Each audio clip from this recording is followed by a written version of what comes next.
WCET Radio Network. Take the blue pill. Take the red pill. Take the blue pill. Take the red pill. Take the blue pill. Take the red pill. Take the blue pill. Take the red pill. Take the blue pill. You take the red pill, and I show you how deep the rabbit hole goes.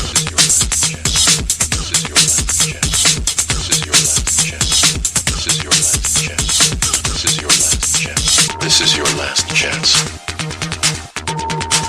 After this, there is no turning back. You take the blue pill, the story ends. You wake up in your bed and believe whatever you want to believe. You take the red pill, take the red pill, take the red pill, take the red pill, take the red pill, take the red pill, take the red pill, take the red. You stay in Wonderland. You stay in Wonderland, and I show you how deep the rabbit hole goes. Goes, goes, goes, goes, goes.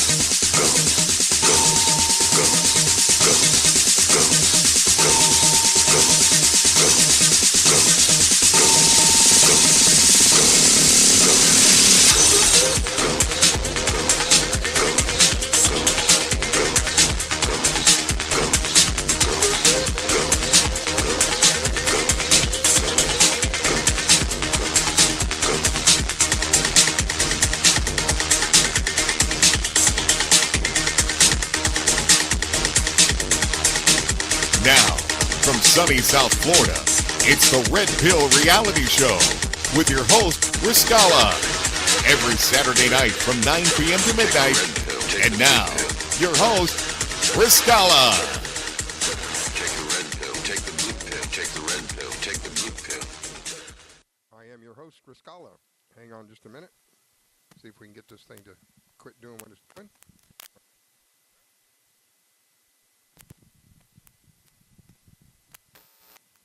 Hello, hello. Okay, well, we've got a problem.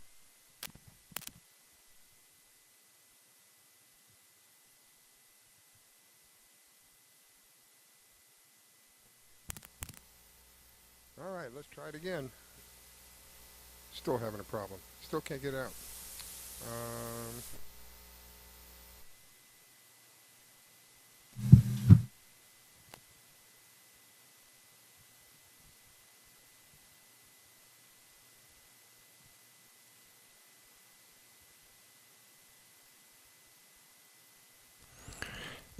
All right, let's try one more time. My goodness. You know, it amazes me. It just amazes me. Do a dry run before the show, and everything is working fine.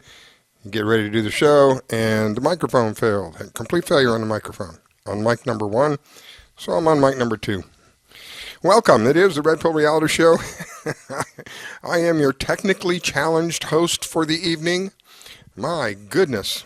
Wow. What can I say? You know, last week, the president reported that he and the First Lady had the proverbial coronavirus, the killer virus, the virus that has killed so many people. I'm not making light of it. The virus is very serious for some people. But the reason I bring it up is that he said something very important days after being admitted to the Walter Reed Hospital and getting out. He said he felt better than he had felt in quite some time. He said something that caught my ear. And what caught my ear was he had said there was therapies and technologies that were miracles. He also said on several occasions the nasty 4-letter C word. C-U-R-E. Yeah, said that several times. For those of you who don't understand, that is the greatest insult that you can give the pharmaceutical companies. These companies have been around for how long? And now under this, quote, pandemic, we have found a cure. A cure. And he said something else that caught my ear. Said like a gift from God above or something. I'm paraphrasing, but something from God above, either a gift or a present or something like that from God above. Now, for those of you who may not be aware, Donald Trump's uncle, I can't think of his name. I want to say Fred, but I think that was his father. Donald Trump's uncle had, from what I understand, the majority, if not all, of the papers that were confiscated from Nikola Tesla. If you don't know who that is, you really need to do some reading. Now, Nikola Tesla, for those of you who are in the know, understand that just about everything we have today, including the cell phones, came from Nikola Tesla. Everything we have in with regard to directed energy weapon systems, Nikola Tesla. The electricity that runs through your home today, thanks to Nikola Tesla. A lot of people think it was someone else, and you're sadly mistaken. This is where the... Okay, stop that. The lies of history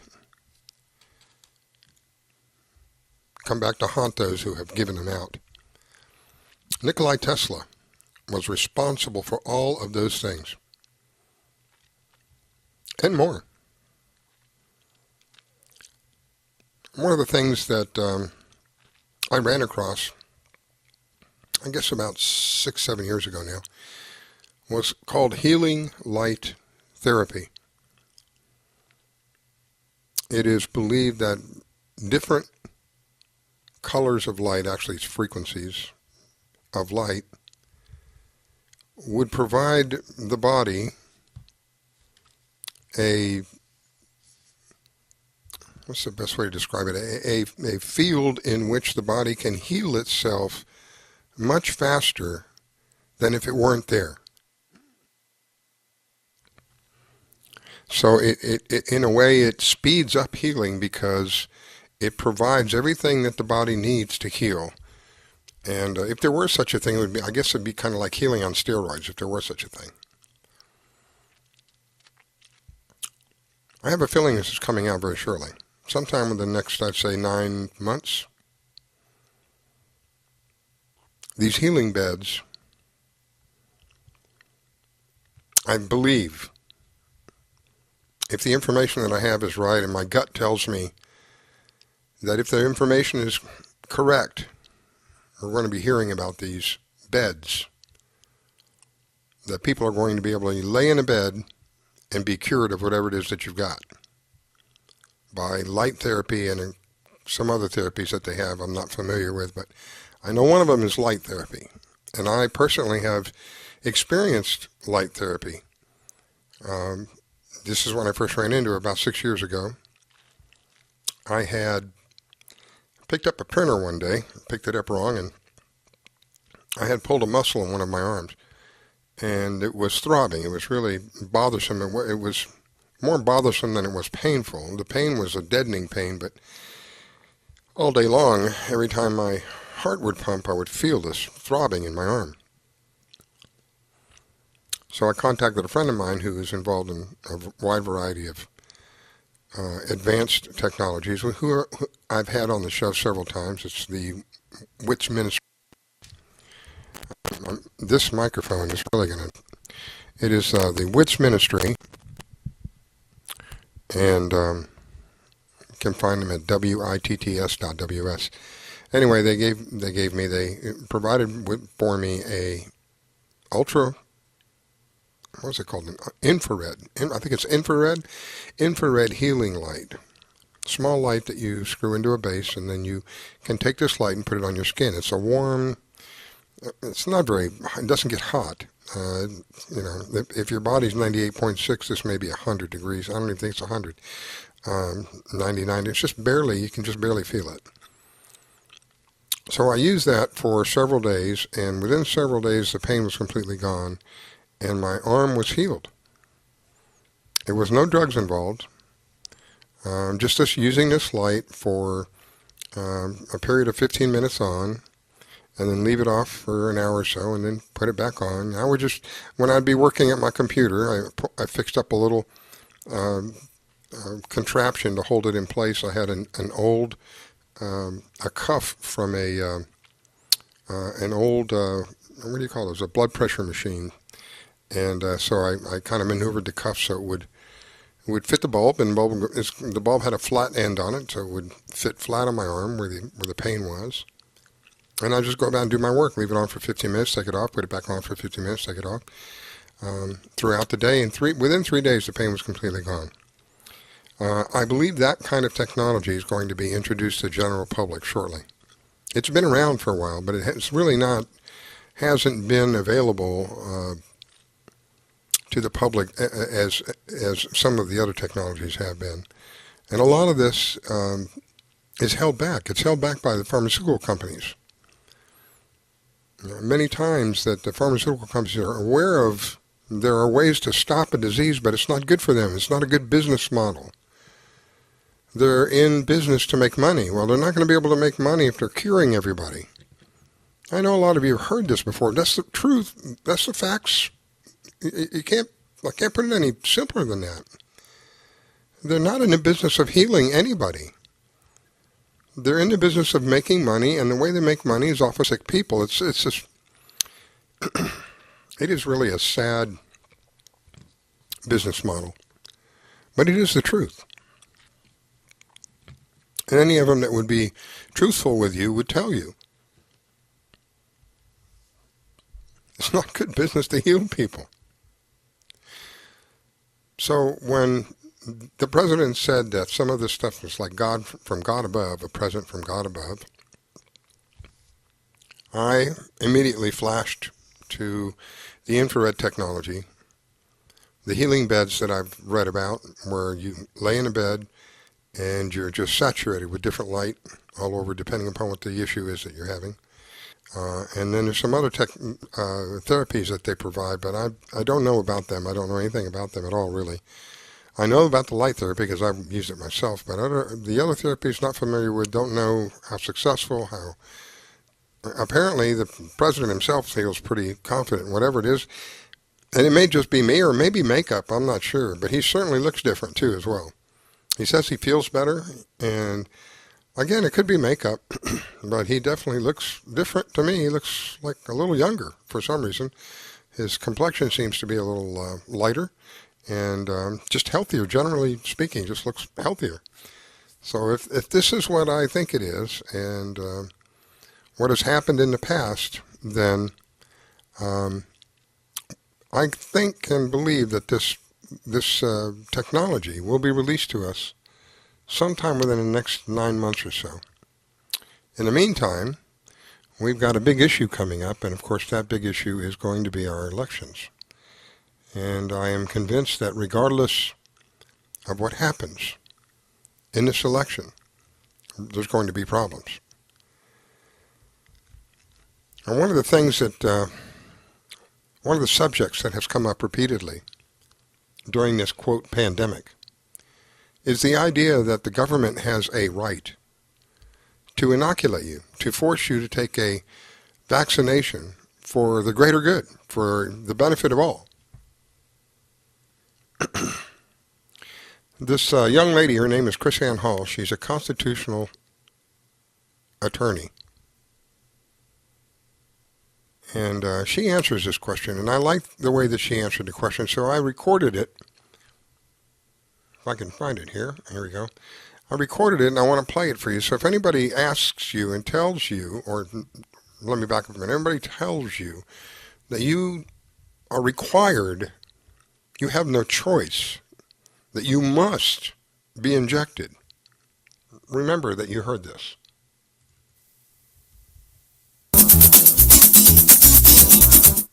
Well, I'm not going to apologize. I have to go on a little rant here for just a minute. So, I'm doing this once and for all and one final time. Uh-oh. Okay? Just so I have it, boom, in a segment where we can suck it out and post it as its individual segment so I never have to hear another word about it again. Okay? All right? I don't care if he was Donald Trump's lawyer. I don't care if he was OJ's lawyer. I don't care if he was the Pope's lawyer or Thanos' lawyer. Dershowitz is an idiot. And I'm going to play the video just so you can see it, but also so for a little internal motivation for myself. And you can see what an idiot looks like and sounds like. Bless his heart. You can add that, I'm not. Let me put it very clearly. You have no constitutional right to endanger the public and spread a disease, even if you disagree. You have no right not to be vaccinated. You have no right not to wear a mask. You have no right to open up your business. Wait, can I stop you? No right not to be vaccinated? Meaning if they decide you have to be vaccinated, we have to be vaccinated? Absolutely. And if you refuse to be vaccinated, the state has the power to literally take you to a doctor's office and plunge a needle into your arm. If the vaccination Where is that in the Constitution? If the vaccination is designed to prevent the spreading disease. If the vaccination is only to prevent a disease that you will get, for example, if there's a disease that will kill you, you have the right to refuse that, but you have no right to refuse to be vaccinated against a contagious disease. Public health, the police power of the Constitution, gives the state the power to compel that. And there you have it, people. The magic police power section in the U.S. Constitution. Dershowitz using a 1905, an early 1900 Supreme Court case to tell me that I have no right to say no to a government agent plunging a needle into my body is like some skinhead racist resurrecting Dred Scott and telling every black person in America that you are property. Okay? That's what this Supreme Court case that Dershowitz is running around touting as if it has some frickin' legal authority. It is declaring every person in America government property in which we have no right to say no to something that's going to be forcibly injected into our bodies. He's gonna come up and tell you, you don't have a right to not infect somebody else, and then, because that's not in the Constitution, but then he's going to invent some frickin' language out of the interpretations and extrapolations and premise upon premise and precedent, negative precedent and positive precedent and mental legal gymnastics to try to tell you that some case from the 1900s makes you a piece of meat property in the hands of the government because some police power clause says so. So don't come to me and tell me that because this 1900s Supreme Court case says so, that I don't have a right to say no. That the government, this is what flips me out, JC. The government, he says the government has a right, okay? There's not a single instance in any government, in any constitution here in America that establishes rights for governments. Governments don't have rights. Governments have delegated authorities. And our delegated authorities, go look that word up, Mr. Dershowitz, and find out that that word delegate means a temporary transfer of trust or authority from a higher power to a lower power. And by the very nature of the creation of government, that governments are instituted among men, deriving their just power from the consent of the governed. please and thank you very much. The consent of the governed is the higher power. The government is the lower power, and it is a temporary transfer or trust of authority, which means, Mr. Dershowitz, that I have the authority to withdraw that temporary transfer or trust because I am the higher power, and that police state that you like so much is the lower power, and your little Supreme Court oligarchy can disagree with me all they want and twice on Sunday, but nobody elected them to be kings and queens and oligarchs, and the Constitution does not establish them with that power. And if you don't believe me, and if you don't agree with that, then shut your mouth because you're a slave. I love that girl, Chrisanne Hall. If you're not familiar with her, Krisanne Hall, Hall, a constitutionalist, an attorney who's a constitutionalist. She doesn't, she lays it out just like it is. I've listened to her live. She is a bundle of energy. She's a breath of fresh air when it comes to waking people up, especially ladies. She's great with other ladies. I saw her at a friend of mine's. Actually, we did a radio show from there that day at a friend of mine's where she spoke.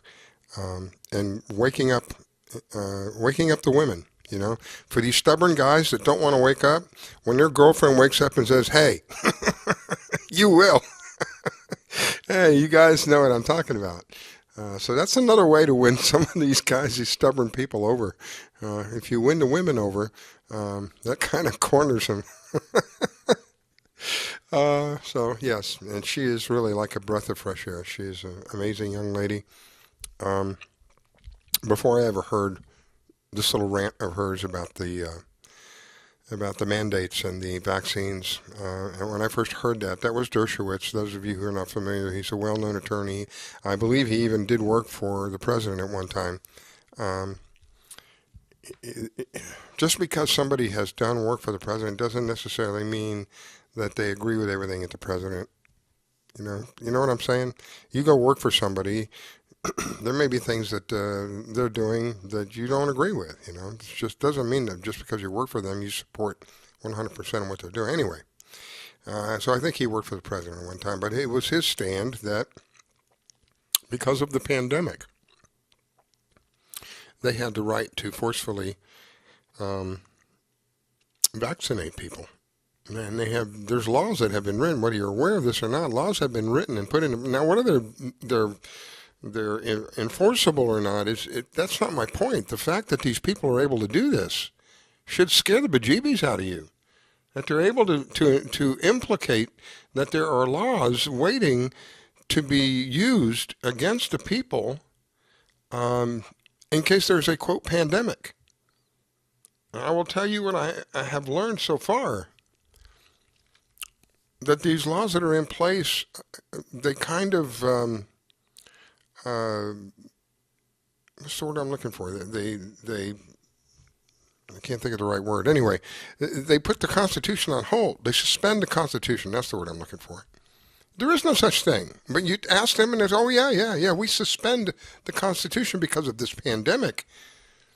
And therefore your rights are, they're down the toilet, my friend. That's all baloney.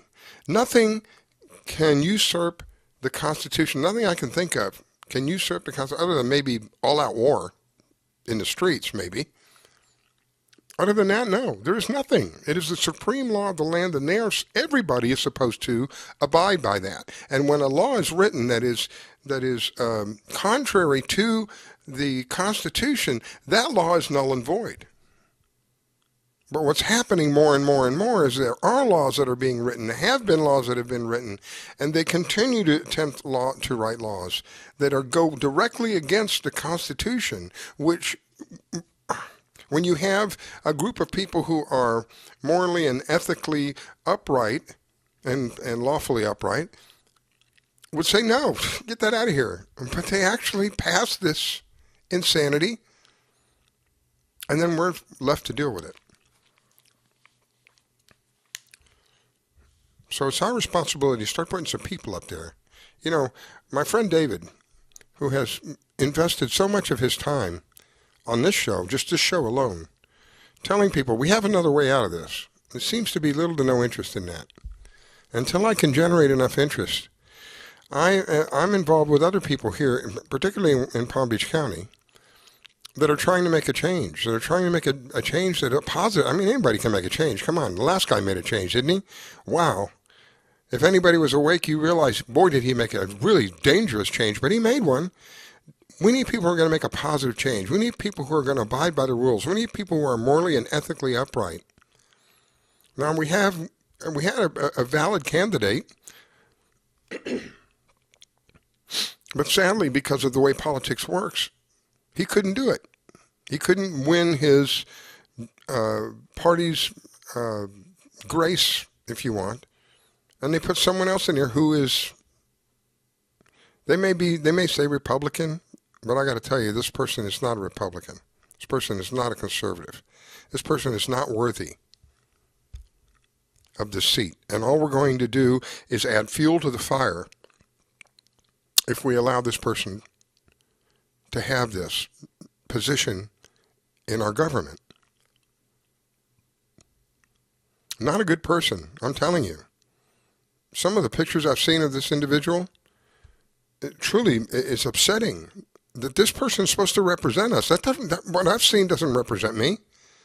Not in the closest, my wildest imagination does that person seem to have nothing in common with them. So tonight, I'm going to have someone by the name of Charleston Malkemus. I hope I'm pronouncing that correct. It may be Malkemus. This is a guy who's a hands-on kind of individual. If you look at the president's early days, he was a hands-on individual. That's why things were done right, because he knew how they were done and how long it took to do them, and that gave him an insight as to a job being done either, what am I trying to say? A job being done properly or a job being done poorly and costing more money than it should. There are numerous examples of the president taking on a construction job. One of them was in New York, of all places. I think it was a skating rink or something like that the local government had spent, I don't know how many years and how many dollars, and they couldn't get the damn thing built. And here he comes along and says, how much is the budget? Okay, we'll get it done. We'll get it done before time. Not only did he get it done before time, he got it done under budget. Over and over and over again, he's been able to do that. I believe part of the reasoning behind that is because he is someone who has gotten physically his hands, he's got in there with the workers. He's talked to the individuals. He's done the work. I say that because I've had similar experiences. When years ago, I was in charge of a plastics plant. I ran a plastics plant for quite some time. Well, when the owner hired me, he hired me right off as the general manager. I said, well, I need to know more about that. I don't know anything. He said, yeah, I know. I want somebody who doesn't have any information already in their head about plastics, so I can tell them the way I want them to do it. And he pretty much did. But the one thing I did that really upset him is I would go out and I would do some of the work. So I could see how long it took, how hard was it, how some of the work that was done was physical. So how tired does somebody get after doing this? How many times should they take a break? Should it be more than once every couple of hours? That kind of thing. That really upset him. But in the end run of all things done, I got the company to increase the profits 25% in the first year while I was there. The reason I believe that I was able to do that is they couldn't pull the wool over my eyes, if you will. They couldn't pretend to be working when they really were just kind of wasting time, because I had done just about every job in there, and I knew how long every job would typically take. So I use that analogy when we're talking about the president. The president has done things like that. He's gotten his hands dirty, and he knows how long a job should take. And that's why he's been able to take these things and turn them around and come out looking like a hero on top of it all. Well, this gentleman that we're going to bring on tonight, he's similar in that aspect in the sense that he's an engineer. He's a business owner. He's served the country. He's a fellow veteran. He's an individual who's had to have a mom that had to make sacrifices in order for him to be able to where he's at in life. He's a guy who's made commitments to his service, commitments to his people. Someone who served in active duty. And those of you who know me know how I feel about that kind of stuff. And people who have served in active duty know we would do anything we can to keep that from happening here. And that's really what we're up against this election. I know people have heard this time and again from other elections. I am telling you, in the 67 years that I have been on this planet, in the short time that I have been here, this election is truly about either going to be good or bad. And some of you think all the Republicans are good, and some of you think the Democrats are good. I got news for you. Both sides are bad. They're both wings of the same bird. There are good people on both sides. You know, President Trump said something like that, and they literally roasted him for it. But that's the truth of the matter. There are good Democrats. There are good Republicans. But the sad truth about it all, the majority of them, they're not. And we need a serious change. We need some fresh blood up there. We need some people who are coming from a background that they know what it's like to have to work for a living. Do you realize that these people, many of the people here in Palm Beach County, that I stood before the board on September 1, I got very emotional because it was truly something that was affecting me tremendously, still affects me tremendously. And I stood before them and I told them this thing about the mask. Now, we have people who say, you're anti-mask, Riscala. I'm not anti-mask. I am anti the government telling me I have to do something. That's where I draw the line. Because once they're able to get away with that, and they've been able to get away with that, by the way, that's what Obamacare was, and that's why I was against Obamacare. The government's place is not to force you to do anything, let alone make you buy something that you don't want to buy, or make you wear something if you don't want to wear it. That's the bottom line. And when we are talking about people who are in our government that are literally forcing businesses to close, yet they lose not a single penny have they lost financially. We don't have a balanced scale, my friends. We need to start changing some blood up there. We need to start having some people who will represent us up there. And it's not necessarily a Democrat and it's not necessarily a Republican, because there are limited choices on both sides. So what do? Where is your choice going to be? If you can't vote for a Democrat, if you can't vote for a Republican, what can you do? You can find somebody like this gentleman here named Charleston. If you find out more about him, you'll find out we do have a choice. We have a very intelligent choice to make, because this is a man who, very similarly, like I described to you earlier, he's a businessman. He's an engineer. He's had to deal with a variety of different kinds of people with a variety of different kinds of problems. That's what engineers do. If you're not successful as an engineer, you're not going to make it. It's just that simple. This is a gentleman has been at this for years. So that's what I'm looking for. That's the kind of candidate that I would support. That's the reason why I'm asking him to come on tonight. And those of you who have questions will be given the opportunity to call in and ask him questions tonight and hear from him directly. I believe he's running under a libertarian ticket, but I may be wrong. He'll correct me in just a minute. Welcome, Charleston. Welcome to the show, sir. Thank you so much. Honestly, it's an honor not only to be on the show, but to be able to engage with your listeners, and just listening to you speak from the heart about America and what we need to be doing moving forward is incredibly moving. So I can't say enough that I'm very thankful to be here, not only on the show, but to be amongst company like you that deeply care in their heart about America. And that is what we need. We need more of that. We need more heart right now. It really is sad that we only have two generally speaking, we only have two choices when it comes to the elections. And that within those two choices, it's more about how fast can you raise the money, and if you can raise enough money and you can raise it fast enough, then that particular party will back you. So it's not about whether you're qualified or not. It is. In a way, it's about whether you're qualified. It's about how qualified are you at raising money real quick.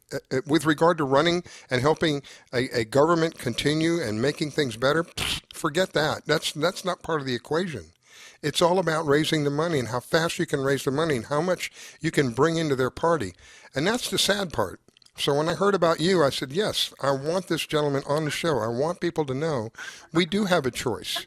It doesn't have to be a Republican. It doesn't have to be. I'd like it to be one of the major parties, but it doesn't have to be. I've always vote for the individual. You don't have to vote for your party just because it's your party. Why would you want to vote for the devil because he's a Republican? Why would you want to vote for the devil because he's a Democrat? Come on. We've got him on both sides. That's the reality of this. We have to be able to filter out through these people and find someone who is willing to say, this is a sacrifice. For the real people who go up there and do the job that is supposed to be done, it's a sacrifice. For the other ones, they're nothing but parasites, and that's what we have today. Parasites. Isn't it time that we put people up there who will reflect what we want instead of what they want and what the corporations want? This is why I look up to somebody like Charleston. Tell us a little bit about your background, my friend. I will. I'd love to just touch on too some of the points you brought up. I mean, I think it's totally fair to say, very often Americans feel like they have two choices, and this is for a reason. People have to understand, take a second to think about that. The Republican and Democratic parties are institutions in America. They are major money-making machines. And they have not only money, but they have power and influence. And when you think of those two things, any organization on the planet that has both money and power is not going to give it up easily.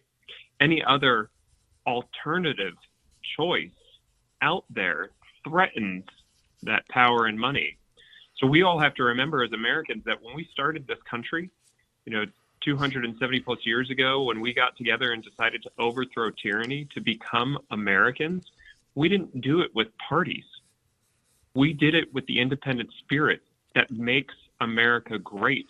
We did it as entrepreneurs. We did it as freedom fighters. And we went out there and fought against all odds. We didn't choose the easy path. The easy path would have been to say, hey, let's stay with the king and continue to be, this great colony of theirs and subjected to their oppression. We didn't make those easy choices. Americans never make the easy choice. We make the right choice. And Rascal, you bring up a great point about we all need to remember that, you have a choice and you should always choose the best candidate. If you're choosing purely for your party line, I promise you, at some point you are either failing your children, your family, or your community. Amen. The best candidates are the ones that are actually going to advocate and fight to make a change. We continuously talk about ending career politicians. We need to have purpose when we go to Washington, not a career. I don't know how anyone manages in this, I don't even want to say profession, in this arena for 20 years without losing every ounce of fight that they have left in them. If you look at the career politicians there today, they are punching a clock and they are just padding their pockets. There is no more fight left in these people. It's not possible. It's not that, I agree with you that there's no more fight, but it's not that they don't want to fight. It's that they don't care. They just don't care. They've been there for so long that they feel as though that, who's going to kick me out? And this is my place now, and with the complacency. Yeah. 100% correct. Complacency. We talk about it all the time. I served 2 tours of combat in one of the most violent battles that we've had in America since the Vietnam War, the Battle of Fallujah. My battalion took over that city from the 1st of the 505th Army Brigade, and we basically went to war immediately with an enemy that was totally different than what we had ever faced before. It was a 3-block war. It was in your face. We were losing platoons. For the first time ever, we were losing whole platoons in a day. And it took eventually George Bush an executive order to say we needed to cease and desist before the casualty count started to come down. we were on the front lines of an international battle, and the possibility of complacency setting in for having to go into a ceasefire was the most threatening of outcomes for any officer or leader over there. It was the idea that sitting there, having to hold a line rather than continuing the fight to erode and remove the enemy that had basically positioned themselves in that city was more dangerous than the potential casualty of the fight. I agree, 100%.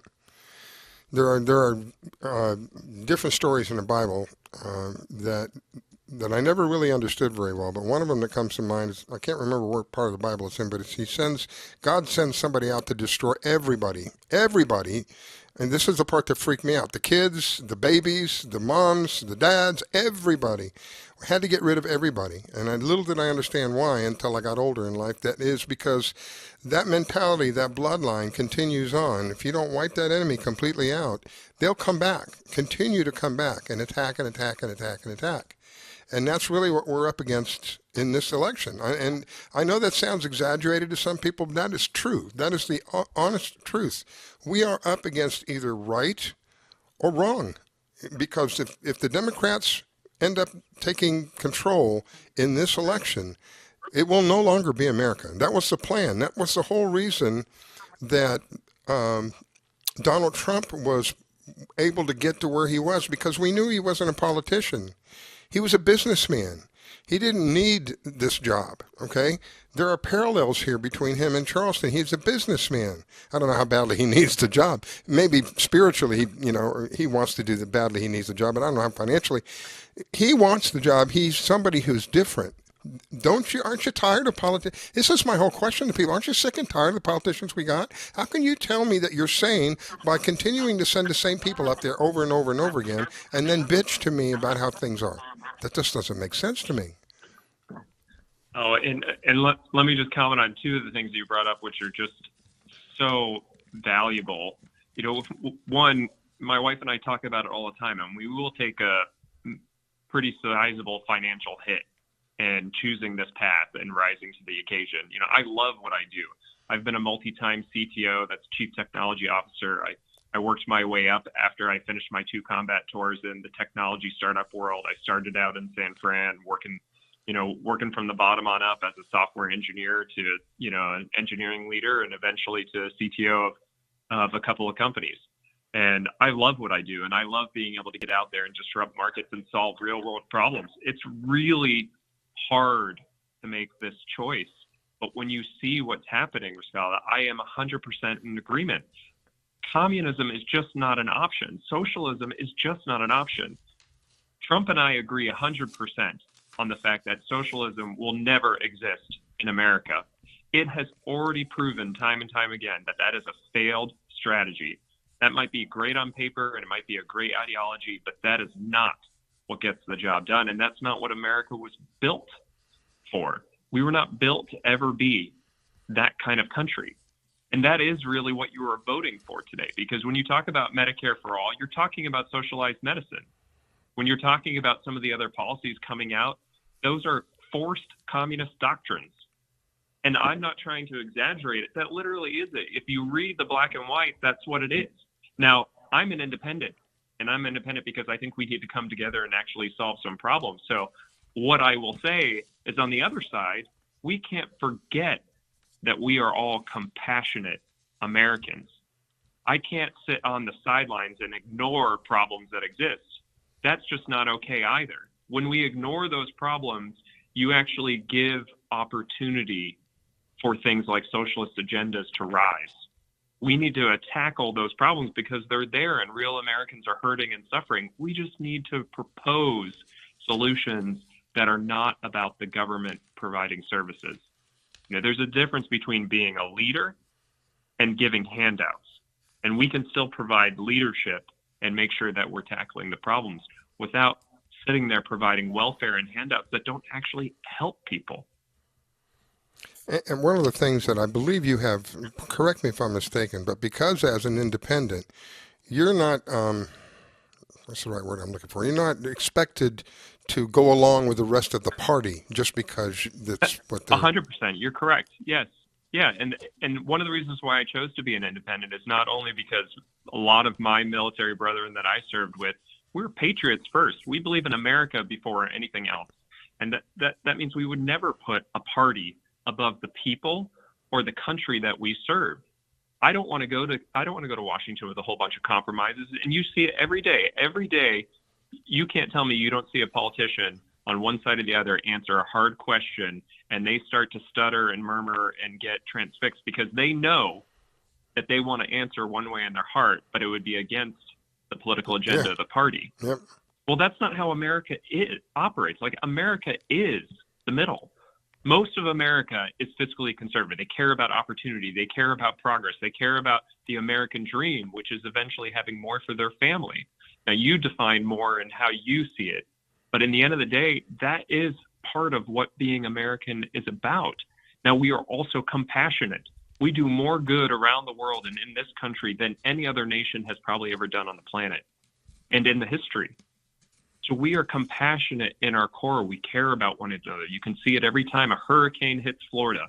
People come out from everywhere to help each other. That's who we are as Americans. So that doesn't stop just because we go to Washington or just because we throw an R on our name. It should never stop. Well, I think the key word is it should. But what happens is, in reality, is they get up there, and because they are a Democrat or they are a Republican, they're obliged. That was the word I was looking for earlier. They're obliged to go by whatever the party wants, And if you don't, John Smith, if you don't do what the party's telling you, if you don't kind of pull the line, then don't expect the money to come from us next time on the next election. So it's almost like extortion. That's right. They're looking, I hate to use the word own, but they're looking to own certain people. Yeah. And that's why you see too, you talked about raising money, which is true probably 90% of the time, but every now and then you see these very wealthy people who enter into the races and they don't always win. And a lot of times you have to ask yourself, because they're probably not controllable. They can't be controlled. Good point. They're not gonna cow once they're basically told they're not going to get any money next election, or they're not going to get the help. Now, I agree with you. There are good people that are Republican. There are good people that are Democrats. There are good people that work in both parties. There are absolutely good people. But the party system, which if most people are, U.S. history buffs, they would know that George Washington, farewell address, I think he mentions, the vices of parties in America over 8 times in his farewell address. John Adams, the same. The people who founded this country knew the potential problems that would rise with parties. And we're seeing it today, black and white. We're seeing it tear this country apart. Yeah, I don't think there's any gray area. It is black and white. There is no overlapping between the two of them. What the Democrats are proposing for this country, to me as a veteran, is a slap in the face. That means all the people who have devoted their lives and have suffered in one way or another, either through the loss of life or loss of limb, whatever that might be, all of that, to me, in my opinion, is a slap in the face. These people have the nerve, the brass, to even say things, some of the things this is some of the things I can't believe that is happening today. The fact that they're able to say some of the things that they say is an insult. To me, it is anyway. Anyway, I don't hear that coming from, generally speaking, from the other side. I agree. And, I think it was Rahm Emanuel, Barack Obama's original chief of staff, who said, don't ever let a good disaster go to waste. Oh, yeah. Right. And that was about seizing the opportunity in a crisis, because when a crisis hits, people look to their leaders, and leaders have an opportunity to influence them and direct them down the wrong path. And that's potentially what we're up against here. That's why I got in this race. I didn't set out to be a politician.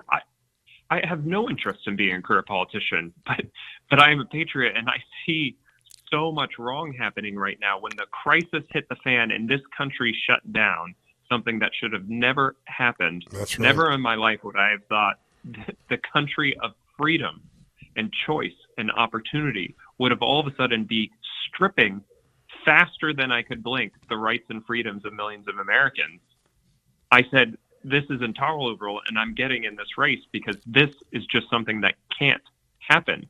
And I'm not an anomaly. There's plenty of independents all across the country rising up, and there are 42% of America right now are registered independents. It is the vast majority of America, and most people don't know that, and they are just as frustrated and possibly as angry as I am about what's going on. It is truly unbelievable. In some, when you look at what has happened, in some cases, it's unthinkable, but yet it's happened. It's happened, and the people who have committed these crimes against us and have deceived us, and in so many ways, are so much better off in financially, and they're free. When any of us would have done a microscopic amount of what they've done, we'd be so far behind bars we'd never see sunlight again. So there's a two-tier justice system. This is part of the issue today that is very clear. It's very obvious that it exists. And I believe that the only way we're going to be able to get through it is to bring people into the picture. And I hope that you don't feel insulted when I say this. Bring people into the picture that will disrupt the system.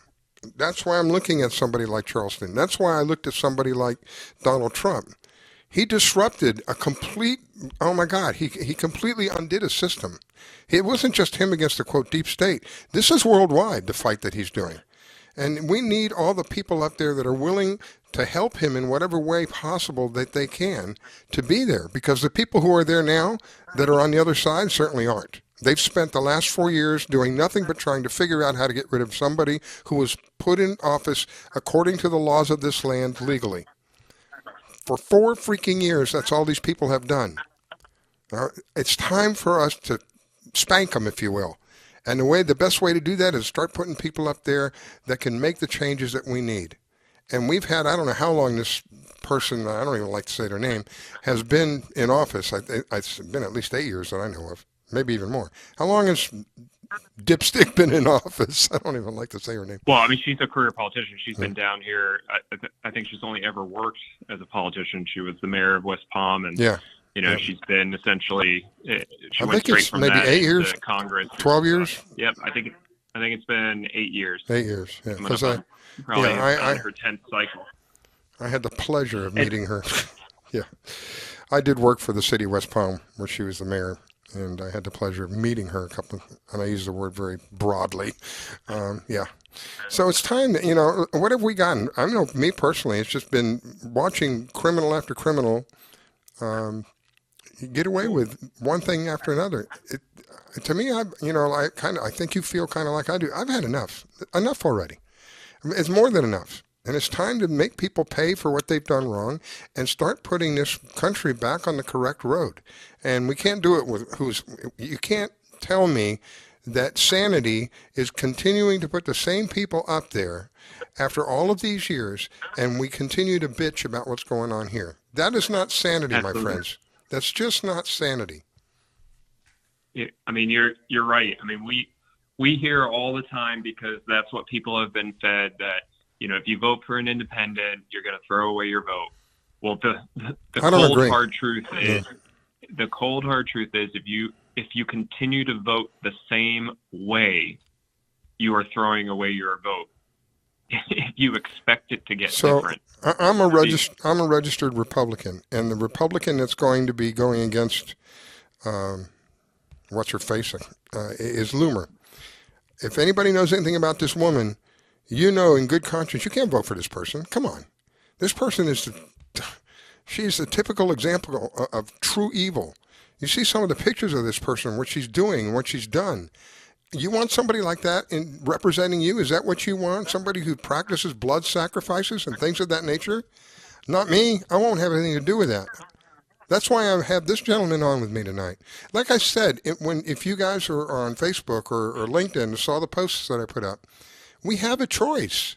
So many of my friends, because they're involved in the two big names, we have to vote for her because at least she's not as bad as the person who's been up there for so long. Give me a break. There's no common sense. Where's the logic in that when you have someone else who is available who will do the job that we want? Come on.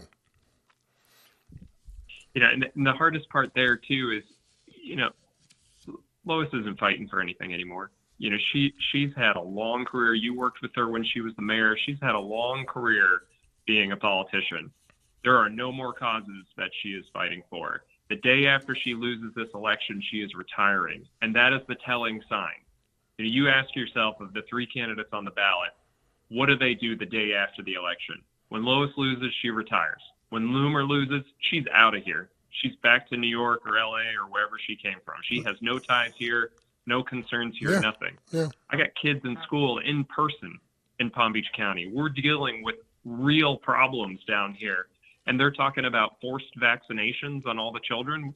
My wife and I are terrified of the thought that we may have to choose between having our children vaccinated or go to school. And the reality is we certainly are in favor of getting a vaccine out there to vulnerable Americans. But the same problem I have with that is the same one you have. I don't want to be forced to do something until I feel like it's the right thing to do for my family and my children. That is not the place of government. That is not the place of government. The government is delegated authority. Delegated, if you heard the video clip, the audio clip of the video earlier on in the monologue, those of you who are listening, if you didn't tune in right at the beginning, I had all kinds of problems. So I knew that who was coming on tonight was going to be somebody good, because when I have all kinds of, I do a dry run before I do the show, and then I get live on the show and my microphone fails. I know somebody who's coming on, who's got something to say. It's going to be good because things work in a certain way. I know. Anyway, when I was talking about this whole idea of what's going on, the government doesn't have the right. The government has no rights, period. End of sentence. The government has no rights. The government has delegated authority. Delegated authority is authority that is given to them by a higher power. The higher power is we the people. How many times have you guys heard that? We the people. In order to form a more perfect union, we the people, we the power. In order to form a more perfect union, that is us. We are the higher power. What happens, and what has happened over time, is that people have turned that around 180 degrees, and they look at the government as though they are the ultimate authority, that they have to listen to whatever the government says. If the government says stand on your head, it's a mandate that you stand on your head for an hour every day. There are people out there who are willing to do that. They don't understand that the government doesn't have the authority to do that. They've gotten away with it. But that doesn't mean that they have authority. I can go to the bank and I can give the teller a note and I can say, give me all your money or I'm going to kill you because I have a gun on me. And she'll give me the money and I may just get away with it. That doesn't mean that I have the authority to do that. This is the same example with the government. They don't have the authority to say you're an essential business, you're a non-essential business, you go to work, you don't go to work. You must take a vaccination. Baloney. That's not their place. It is our place. And again, it is an insult to me as a veteran because part of what I stood for and much of what I believed in is that what we were fighting for is to continue in the line of freedom, to preserve our freedom. And that's not when the choice is taken from you, you no longer live under freedom. And that is my point exactly. You want to get vaccinated? That's between you and the vaccine and God.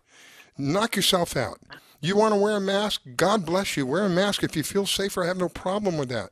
But it's not the government's place to be telling me I must wear a mask. I must take a shot. I must buy insurance, even though I don't want any. Well, if you don't want any, then you're going to get penalized. So one way or another, we're going to extort money out of you. That's not the place of government. We need to get back to people who have the mindset of what the Founding Fathers had in mind, to go up there, to perform a service for a short period of time, and come back and let somebody else go up there. We've got career politicians who have done nothing but sit on their fat behinds, basically, and done nothing. But on one side, all they've done is try to figure out how to get rid of a legally elected president. On the other side, they're kind of sitting around sucking their thumbs, not doing a whole lot of anything, not really protecting the president, not pushing forward with moving this country forward. Just kind of, oh, well, that's just the way things are. This is nonsense. This is not what we're paying these people to do this. You guys realize that? We are paying them, and they're being paid handsomely. Well, they shouldn't be sitting on their hands. So we need people up there who are willing to take that instead of sitting on their hands, using their hands to move us forward. That's why I'm thinking about somebody like this guy right here. Go ahead, Charleston. I mean, no, you're so right. I mean, there are people there that need to be fired, and that's the way we need to think about it. They need to be fired. They have not accomplished the job that we need them to. They have not protected our freedoms and our rights. I mean, they've done the opposite. Have to have a choice, just like what you said. They've done the opposite. Have you ever read the treatise called "The Law" by Frederick Bastiat? That's probably one of my favorite treatises on government. No. And in there's a great line that to me summarizes exactly the heart of America. It's that the role of government is to guarantee freedoms and is limited to that end. So you have to think about that. Every law that you're asking to put into place, is it actually protecting freedoms or taking them away? Because if it's taking them away, that's not the role of government. You're looking to the wrong place to do that. If it's protecting them, then we have something to talk about. I agree. Hang on just a minute here. We've got a call from 904. This could be Cindy. Cindy, is that you? Yes, it is. Hi, Cindy. Welcome. Hi, welcome. Thank you for having me. Well, I love what you're talking about, and it's so true. And when we talk about the masking and we talk about our freedoms taken away, Charleston brought up a great point. If it's going to take away your freedoms, why would we want people in office speaking over our lives? Like you said, Stephen, first of all, they are our employees. We are their employers. And we, the people, I think it's, as Charleston was saying, we need to fire those people that aren't doing their jobs. And we, the people, have to be better stewards and realize that we have to select people who best represent us and how we feel about things, but also that we must step up to the plate and continue to speak out against these things as well. I think what's happened is we expected our politicians, and I use that word in a negative term because we should always have people in office that are human beings that feel what we feel, live a life like we live, and understand where we're coming from, to be representatives of us, the person. And I was listening to Charleston, and he both represents me as an American and a person going through these challenging times of being told what to do by a government that has no authority, and it's so unconstitutional. And so I appreciate people who will step up and stand up for us, the American people. I see him as a Go ahead, Charleston. Oh, I was just going to say, I wanted to ask Cindy, you and your family, you are a true, compassionate American, a patriot, a humanitarian. You've looked out for people. You've sacrificed, your own personal comfort to lend a hand to those that are in need. What concerns you most about 2021? Wow. What concerns me the most about 2021 is, first of all, people learning to love again, because we see so much hatred. And as much love as I try to give to people, I think they've been conditioned with this lie about the mask and unmask that it's really hard in a lot of people's hearts. So I think that we have to get back to a place of healing and of trusting and of remembering that we are humans and that we need each other, and that we need to also be able to provide places of healing, also jobs. People are going to need jobs. They're going to need retraining. I mean, 2021, the damage that was done in these short months is just unbelievable. I go out and I look around and I smile at people, and I always try to encourage them. All I can see is some of their eyes. I can't really see their faces, and it's like they're losing a part of who they are as a human being. So I think it's going to take a lot of healing to love on these people when they come out of the shock and when they find out the things that were really done behind the scenes, and that they followed a lot of things that they were lied to. I think we're going to see a lot of things happen that people are going to be so discouraged. They're not going to know who to trust anymore. And this isn't about President Trump. This really is about the lies that were told to them in regards to a pandemic, which was a plandemic, which is a scamdemic, which I think people have shriveled up and they're just forgetting to even be human. we talk so much about ending the hatred, and one of the things that I love that Stephen had addressed is that, there are good people on both sides, and we need to remember that in the end, we're all Americans. Like, we're all Americans. When we go to war with each other, we're both veterans here. When we go to war, I don't care whether you're blue, red. Exactly. It doesn't matter to me. Everyone bleeds red, white, and blue. In the end of the day, it doesn't matter anymore. It doesn't matter the color of your skin, where you come from, your wealth. Right. None of that matters. And we need to get back to that in 2021. We need to come together. We should have been coming together in the middle of this crisis. I had an altercation the other day. I was standing outside I'm for President Trump, and I was standing out there, and there was this one lady. She got agitated with me, and she told me I wasn't even human. She said that you're an animal. And I said to her, ma'am, I'm a mother, I'm a wife, I'm a sister, I'm a daughter. And how can you say that? I'm a person. And she looked at me and she said, well, I've been through some stuff in my life. And I said, and so have I. I said, so that should make us want to celebrate each other, even though we have differences. And I said, it's really sad that you see me as not even a person. This is what's happened to the hate that gets in people's heart, whether from anywhere. When you allow hate in your heart, you dehumanize another human being, that you say that they're not even human and they're an animal. My heart broke for this woman, because I thought, wow, how far have we gone? I said, ma'am, you're a person and I'm a person. You're a woman and I'm a woman. And we both come through some hard things. We should be celebrating each other, even though we are different in our thinking. But she did not want to go there. And it's almost like this dogma that they have to believe in order to dehumanize you. And it made me so sad. Like I said, I've been praying for her ever since that day, because my heart breaks that a situation like this has caused such a divide. And this is not the America that I come from either. Our mottos when we were growing up was love is what makes the world go round. Remember this song, Love Makes the World Go Round? I'm like, what happened? What is going on? By design. Again, for each one of us to make sure we stay in love, even though it seems hard because we're always being targeted, But I have to take my time out personally and own that and say, no, I'm going to choose to be a vessel of love, because it's a choice for each and every one of us. I agree. All right, I've got to take a break here. If you want to hang on with me, Cindy, and we'll be taking calls if you want to call in. The phone number to call in is 561-440-5174, 561-440-5174. If you call in, just keep your phone on mute, and I'll unmute you. I see that we got another call from 561. We'll get to you in just a minute there, 561. You're listening to the Red Pill Reality Show. Tonight I have Charleston on with me. Charleston is running for District 21 here in Palm Beach County. If you want to make a change, a positive change, remember, anybody can make a change. You want to make a positive change. Think about your children. Think about your loved ones. Think about your grandchildren. I'm thinking about all of those things. I'm a father. I'm a grandfather. I'm wondering what is going to be left for my grandkids. It's hard enough for my kids right now. Can you imagine what's going to happen for the grandkids? We cannot continue to send incumbents back up there, people. Come on.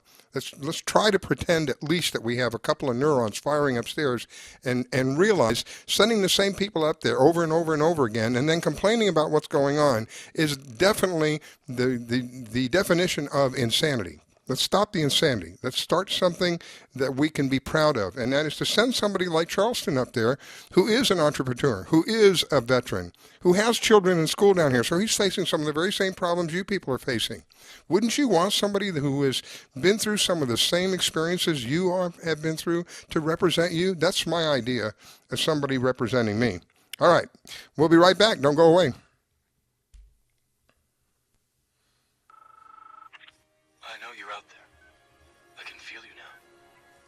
I know that you're afraid. You're afraid of us. You're afraid of change. I don't know the future. I didn't come here to tell you how this is going to end. I came here to tell you how it's going to begin.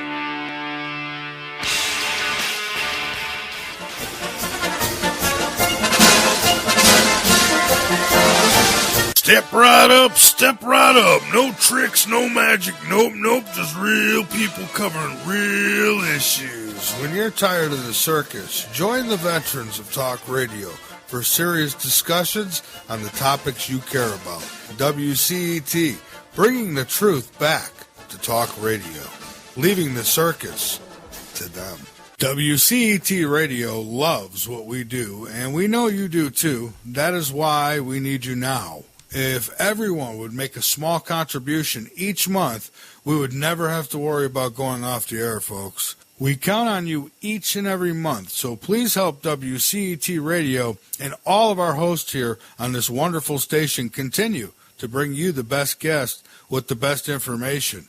Go over to WCETFM.com and click on the donate button and subscribe now. WCETFM.com, your talk station. WCET-FM has just released the app. So now you can take WCET Radio everywhere you go. Just go to the Google Play Store and search WCET-FM. That's WCET space FM and install it. Then it's ready to go. Oh, and did I mention it's free? Well, it is. WCET-FM. We got the app. Late nighters and all those who listen to WCET Radio, listen up. The shop is here, and you can order WCET merch right now and show your friends and your neighbors you're awake by wearing one of our many shirts, including our Stop the Censorship shirt. That one is a hot seller, so get yours while supplies last. We have coffee mugs, clocks, so you always know what time it is, books, mouse pads, all your WCET accessories. Just go to WCETFM.com and click the shop tab. That's WCETFM.com and get the shopping. Late Night in the Midlands is an independent media that covers the truth, theory, and facts that the lamestream media won't talk about. We cover everything from the known, the unknown, the normal, the paranormal, the government lies, the government ties, even their thrives. We tell what's coming, what's going, whether it be politics or archaeologists. We have an amazing fan base, and all shows are archived to be heard millions of times more. So tell your friends, your family, and anyone you care about Late Night in the Midlands and WCETFM.com. Become a late nighter, be informed. Catch us every weeknight at 9 p.m. to 12 a.m. Eastern, right here on WCET FM.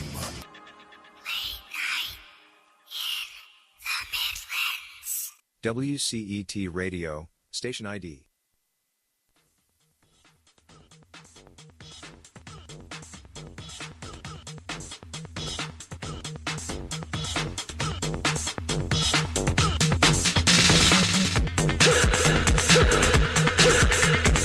Take the red pill, take the blue pill, take the red pill, take the blue pill.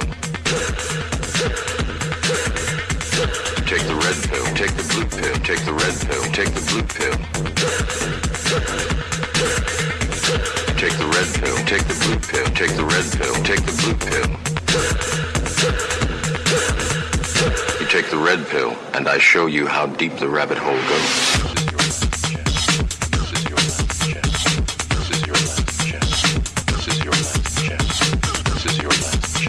This is your last chance. After this, there is no turning back. You take the blue pill, the story ends. You wake up in your bed and believe whatever you want to believe. You take the red pill, take the red pill, take the red pill, take the red pill, take the red pill, take the red pill, take the red pill, take the red. You stay in Wonderland. You stay in Wonderland, and I show you how deep the rabbit hole goes. You're listening to the Red Pill Reality Show with your host, Riscala, every Saturday night from 9 p.m. to midnight.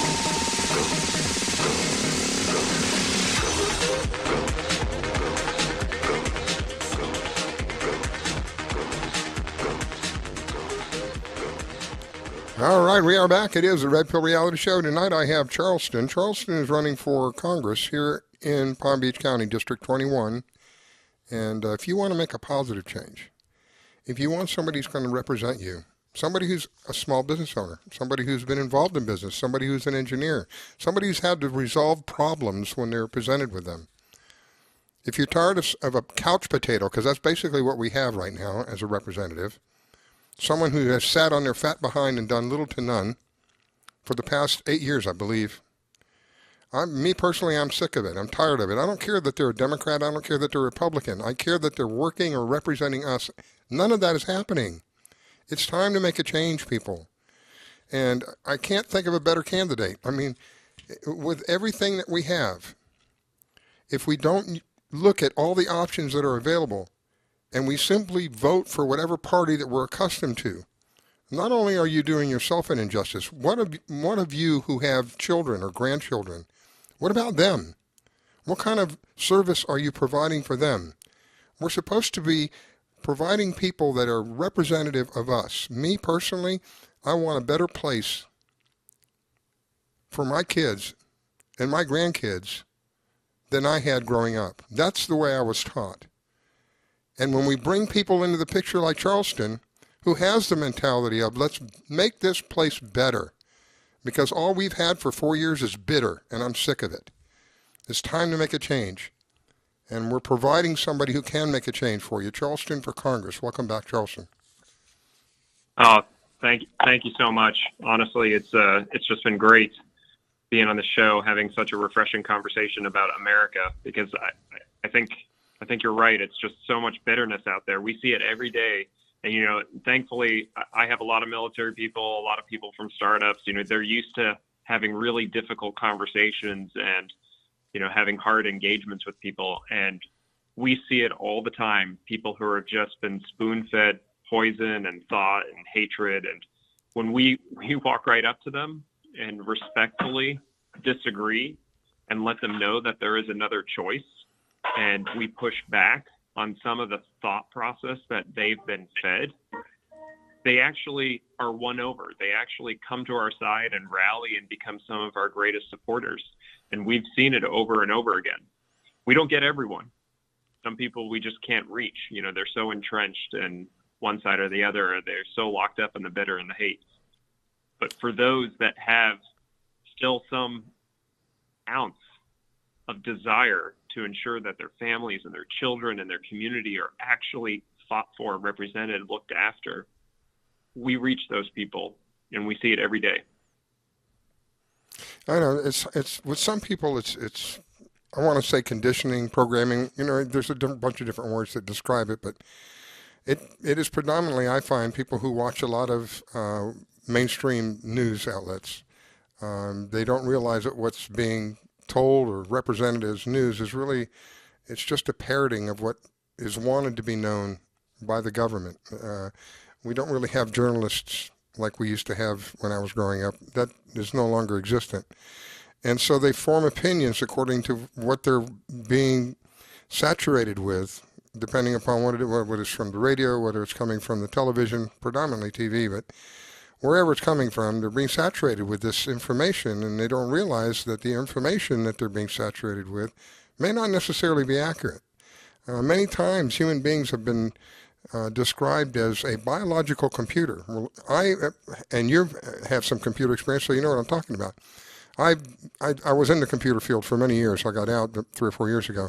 I still work with computers, but I know the very basic rule of computers is if you put garbage in your computer, you're going to get garbage out. So if you put people up there that are representative of us who are less than honorable, they're garbage, then what are you going to expect from our government? It's just logic. And that's one of the reasons that I look and whenever I see a candidate that I believe is going to be the change that I know would be a positive change for us, that's the candidate I go behind. That's the candidate I give support to. Even if the candidate is not in our district, they still need our help. Now, this individual happens to be in our district, so he needs all of our help. I can't think of a positive reason, and I'm not trying to be pessimistic. I can't think of a positive reason to vote for Lois Frankel. I really can't. I mean, I've met her and I've experienced her character. I put that aside for a minute. She's been up there for 8 years.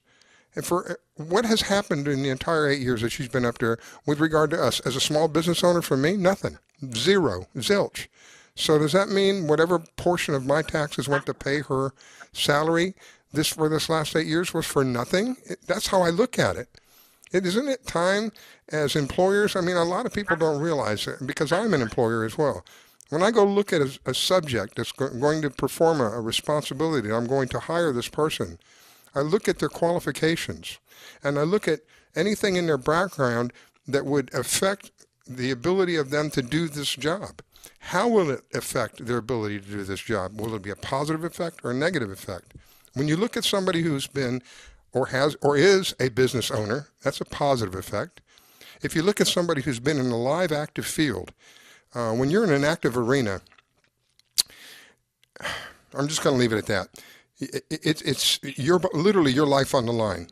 So you must act, and you must act quick, and you must act right. If you don't, you won't be here to talk about it later on. When you're dealing with an engineering issue, and you're presented with a challenge that a lot of people will throw their hands up and walk away and go, just forget it. This is ridiculous. You won't make it as an engineer. You have to be able to meet the challenge. You have to be able to meet it correctly. It has to work. This is the kind of person with the background that I want up there representing me. Not a person that's been up there for 8 freaking years and sat on their fat behind and done little to none.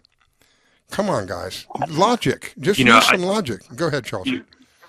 You're a veteran, and a lot of times veterans take for granted how much we've been trained to manage a crisis, handle stressful outcomes, and lead in the face of the unknown.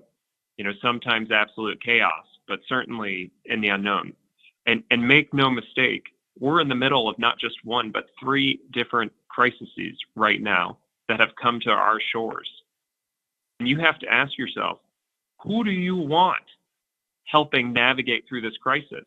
Someone who has no operational experience, because it matters. It matters knowing what to do and what not to do, how to prepare, how to plan, how to execute to ensure that we get through this without just stripping everyone of their rights and freedoms and forcing people into a position that I believe to be the best one.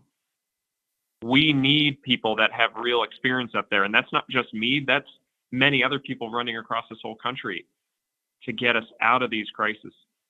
And when it's done, there is so much opportunity in America. Stephen, you started to talk about it. There is so much opportunity in America for us to be solving some of these really hard problems. Whether it is healthcare, childcare, housing, education, dealing with unemployment crisis that we have right now, especially down here in South Florida, where services and retail and restaurants and tourism have just been gutted, and no one knows when those are coming back. Many of those jobs probably will never come back. The 2021 economy is not going to be the 2019 economy, and we need to be preparing our workforce for that cold realization. It's going to be, I can't even think of words to describe what's coming. If we don't make some serious changes, some serious changes. Again, I hate to be redundant, but it's the truth. People have to hear the same thing over and over and over again before it begins to sink into their heads. How many times are we going to put the same person back in office again? Don't come to me complaining about all the things that aren't happening, and then you go vote for the same person again. That is absolute insanity. We got to stop this. And not only, it's like some people will say, well, I'm going to vote for Biden because I don't like Trump. Are you serious? Come on, people. Just because you don't like somebody, you're going to put somebody, if God forbid they win, is 10 times, 100,000 times worse than the person just because you don't like them? You're going to have to get through some of this and realize that we have, if we have a crummy government, really, honestly, when all is said and done, you take all the sugar coating off. If you really want to know the truth, if we have a crappy government, go look in the mirror. That's who's at fault. Either you haven't been involved enough, or you've been silent. One of the two, because silent is consent as well. Oh, I don't like this guy and I don't like that guy, so I'm not going to vote. Well, then you just gave consent to whatever the outcome is. And if the outcome goes against what you don't like, you got nobody to blame but the person in the mirror. So it's time to start accepting responsibility. We have a crappy government right now, really crappy. I don't know. I'd like to use some really descriptive words, but I'm on the air and it's not professional. But I think you know what I'm talking about. It is crappy. It is fecal matter, okay? And it's time to change. We can't just continue doing this. We can't continue with a government that has the brass to tell you what to... I'll never get over this. Every person, you're right. Every person can make a difference. One person can make a difference. Every vote is going to count. One of my favorite quotes from the Bible, Stephen, is evil prevails when good men and women do nothing.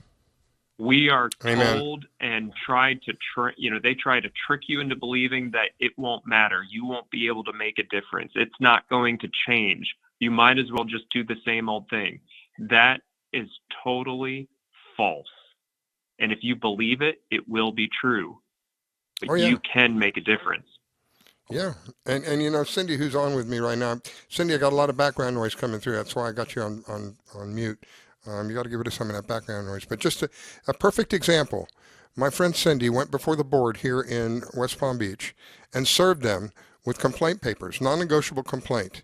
And basically, just a Reader's Digest version of the whole thing, she charged them with treason, because that's what they've done. They've acted above the authority that they have.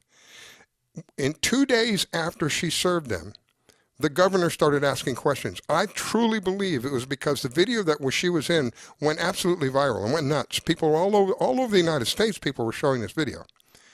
And I believe it was because of that video, word got back to the governor. And 2 days later, he's writing to the board here in Palm Beach County asking, hey, what are you doing? The rest of the state's on phase 3. Why are you holding back? What's the problem? Send me your information. Within, I think it was 10 business days of that, sending them that letter, he came out and said all of Florida will now be in phase 3. And with regard to the masks, there will be no more penalties, and you can't incarcerate anybody and you can't fine them. So in his own way, he was saying the mask mandate is out, but he's not saying it, if you follow what I'm saying. But what he did do, what one person I believe was a vital component in all of this, Cindy, what that one person did was bring the attention so greatly because of the video going viral that the governor got a hold of it, and to imagine a government reacting within 20 business days of her doing what she did. Within 20 business days, we got something turned around. Not a spit in the face per se, but a decline, if you will. Maybe that's a better description of what they have done. So yes, one person can make a big difference. You there, Charleston? Yo, I'm here. I was waiting for Cindy to chime in. Well, I'm going to let's see if she can. All right. Here I am. All right, go ahead. I was giving her a moment to answer because, that was her day in the sun, protecting every Floridian and every resident of Palm Beach County and ensuring that they had their freedoms guarded and protected. So we all owe you a debt of thanks. Well, there was a team of us, so I don't want to take all the glory. But I do know that must have jarred because on September the 4th, which I presented that on September the 1st, and September the 4th, that's when the governor put that out there, and he wanted to see what everybody was doing, and that's when he came back with his resolve a few times later.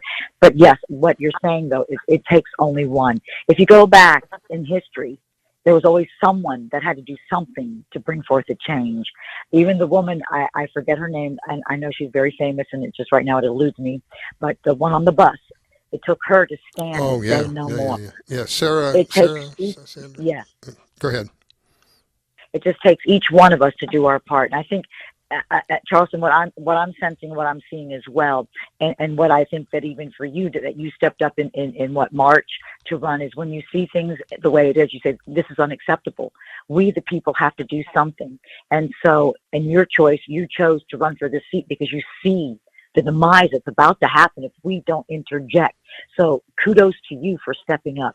I know that each one of us has a part to play. I mean, we all are we, the people. And we, the people, need to say and stand up. Enough is enough. Amen. And as you being in the military, Charleston, you know that you lay your life down. You don't think about your life. You think about the whole scenario of if you don't, this is what it will be. And so you are compelled to not think about yourself. You're compelled to save others, even at the cost of your own. And this is where people need to get to, because this is the battle we're in. We might not have went to war tour like you and Stephen or Scarla did, but this is our war. It's a different battleground. It's not in the fatigue of army attire, and it's not with guns per se, but it is standing up, stepping up, speaking up, standing up, and choosing people like Charleston to represent us in Congress that's going to stand with us, the people.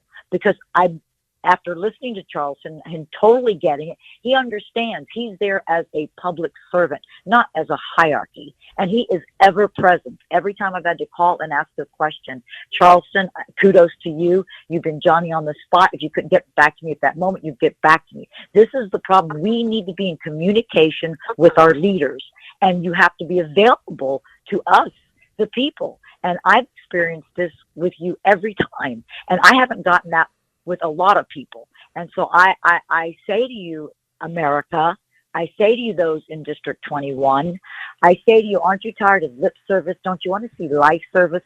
And when you look at what Charleston has done in his life, he's not a fly-by-night. He just didn't come in here for 2 years to run for a seat and be a no-show. He shows up. He's here. He's vested. He's got children in this, living here in our, going to school here. He's got a wife. He's got roots here. He didn't fly in just to do something. He's here because he cares. And I feel the genuinity of that every time I speak with Charleston. Charleston, kudos to you, because you're a rarity. You're a hard find in today's world, you know, especially in these times, at such a time as this, that things are so perilous, and that our choices really are not good choices, except for now that you've stepped up to the plate, someone that can actually identify with most people in so many areas of their own personal lives, and for the things that people hope for their future. And I'm saying I'm excited, and I'm glad that you stepped up, and I thank you, because you have so much to bring to the table. Well, thank you, Cindy. You honor me with your words. And you know, I will say there are a lot of great Americans out there, but many people like me would never choose to put themselves through what it takes right now to run for office. You have to be willing to fight every single day, especially now with, you know, as Rascal said, there's so much bitterness and hatred out there. You have to be prepared for that. It's not just about having thick skin. You know, you need to be prepared for, you know, real harm to come to your family. I mean, some people may know if they're following our campaign and seeing that we had our campaign headquarters raided. And when I think about the fact that Lois Frankel is the co-sponsor of defunding the police, she's sponsoring the bill to defund the police. You know, I had the Delray Beach Police Department at my door within 10 minutes of me calling them and letting them know that our campaign headquarters had been completely raided.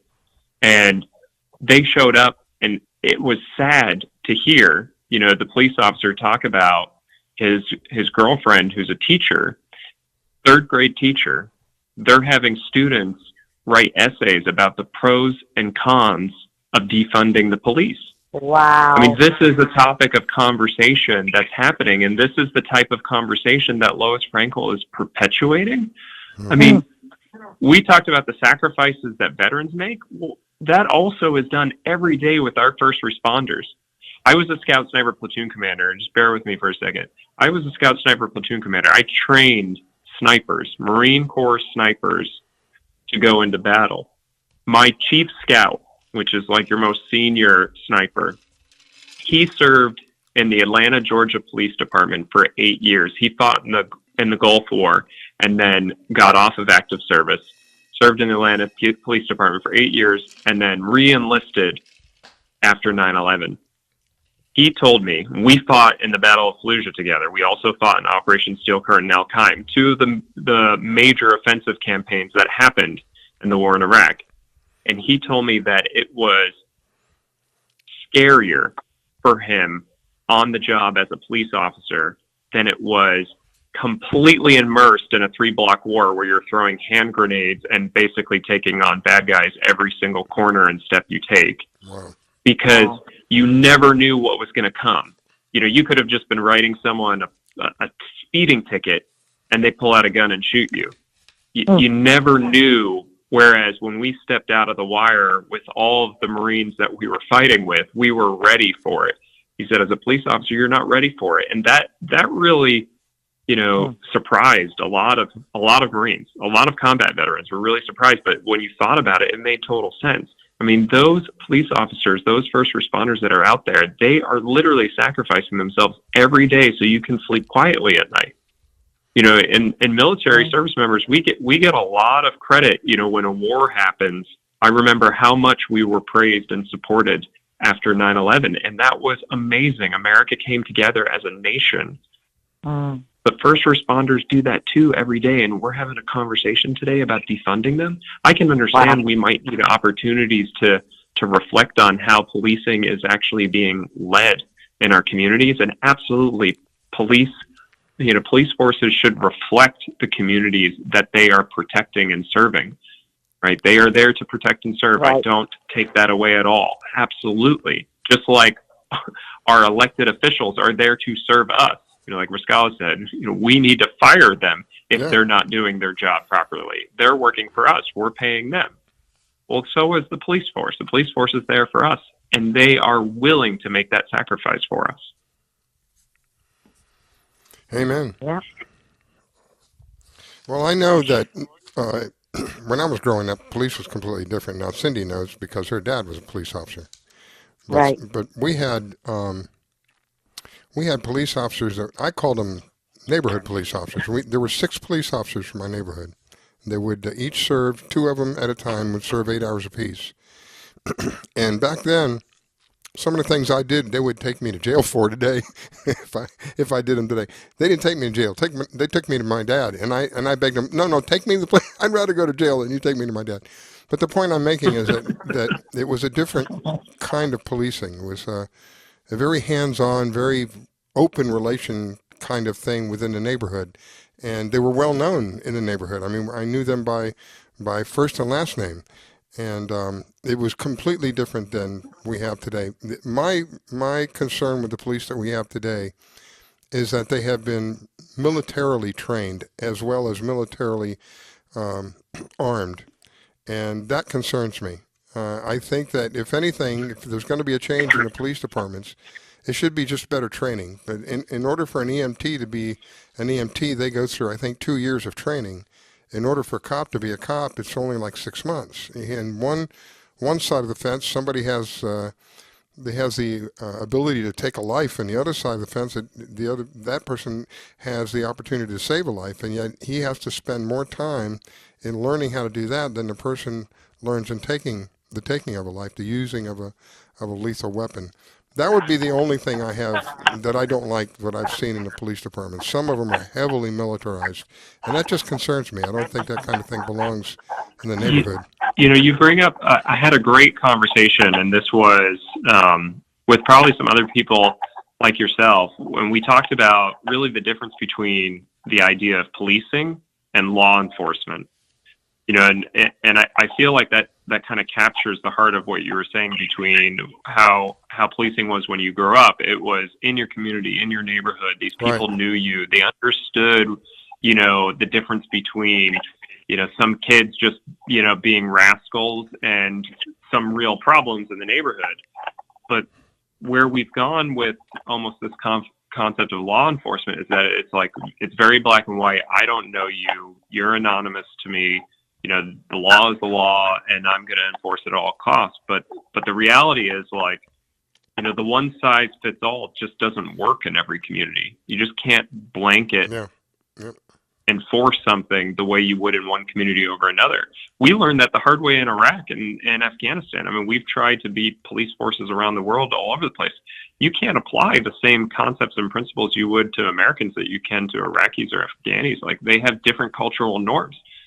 And that's the same in America. We have a very diverse, heterogeneous population, the most in the world. And that requires us to be, more in touch with the people that we should be policing, supporting, protecting, serving, and not necessarily there to do harm or to write tickets all day long or to serve people notices just because that's what they had to do that day. And I don't think that's how the police forces that I've ever come across operate.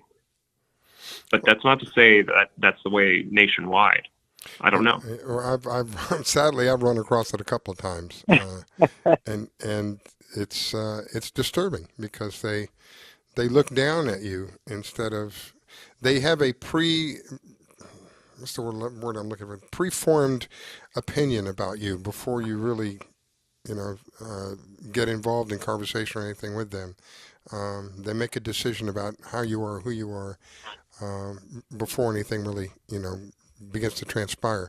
That's not all of them. I'm just saying that there are those who are like that. I've met some of the greatest ones I've ever met have been the older police officers. Because I think because they've been around long enough, they realize that it's not as big of a threat as some of the younger officers feel like they're under threat.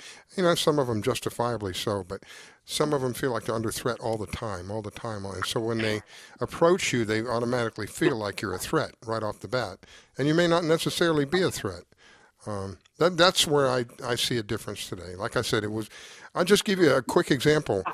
Me and my friends decided that we were going to take off. My one friend, his mom decided she was going to take the bus to work that day, so she took the bus to work and left the car home. Well, me and my friends decided we were going to take her car out and drive around in her car. We were 15 years old. You couldn't have a license until you were 16, and if you were 15, at that time you could have a restricted, but you had to have an adult in the car. Well, because we had police officers who knew us, the officers saw us driving down the street. Instead of having a police chase and all of that, pulled over. What are you guys doing? He knew doggone well none of us had a driver's license. You're going to take this car back and you're going to leave it in the driveway. No, but you don't understand. It was in the garage. No, you're going to leave it in the driveway, and I'm going to come by when your mom comes home, and I'm going to make sure that you told her what you did today.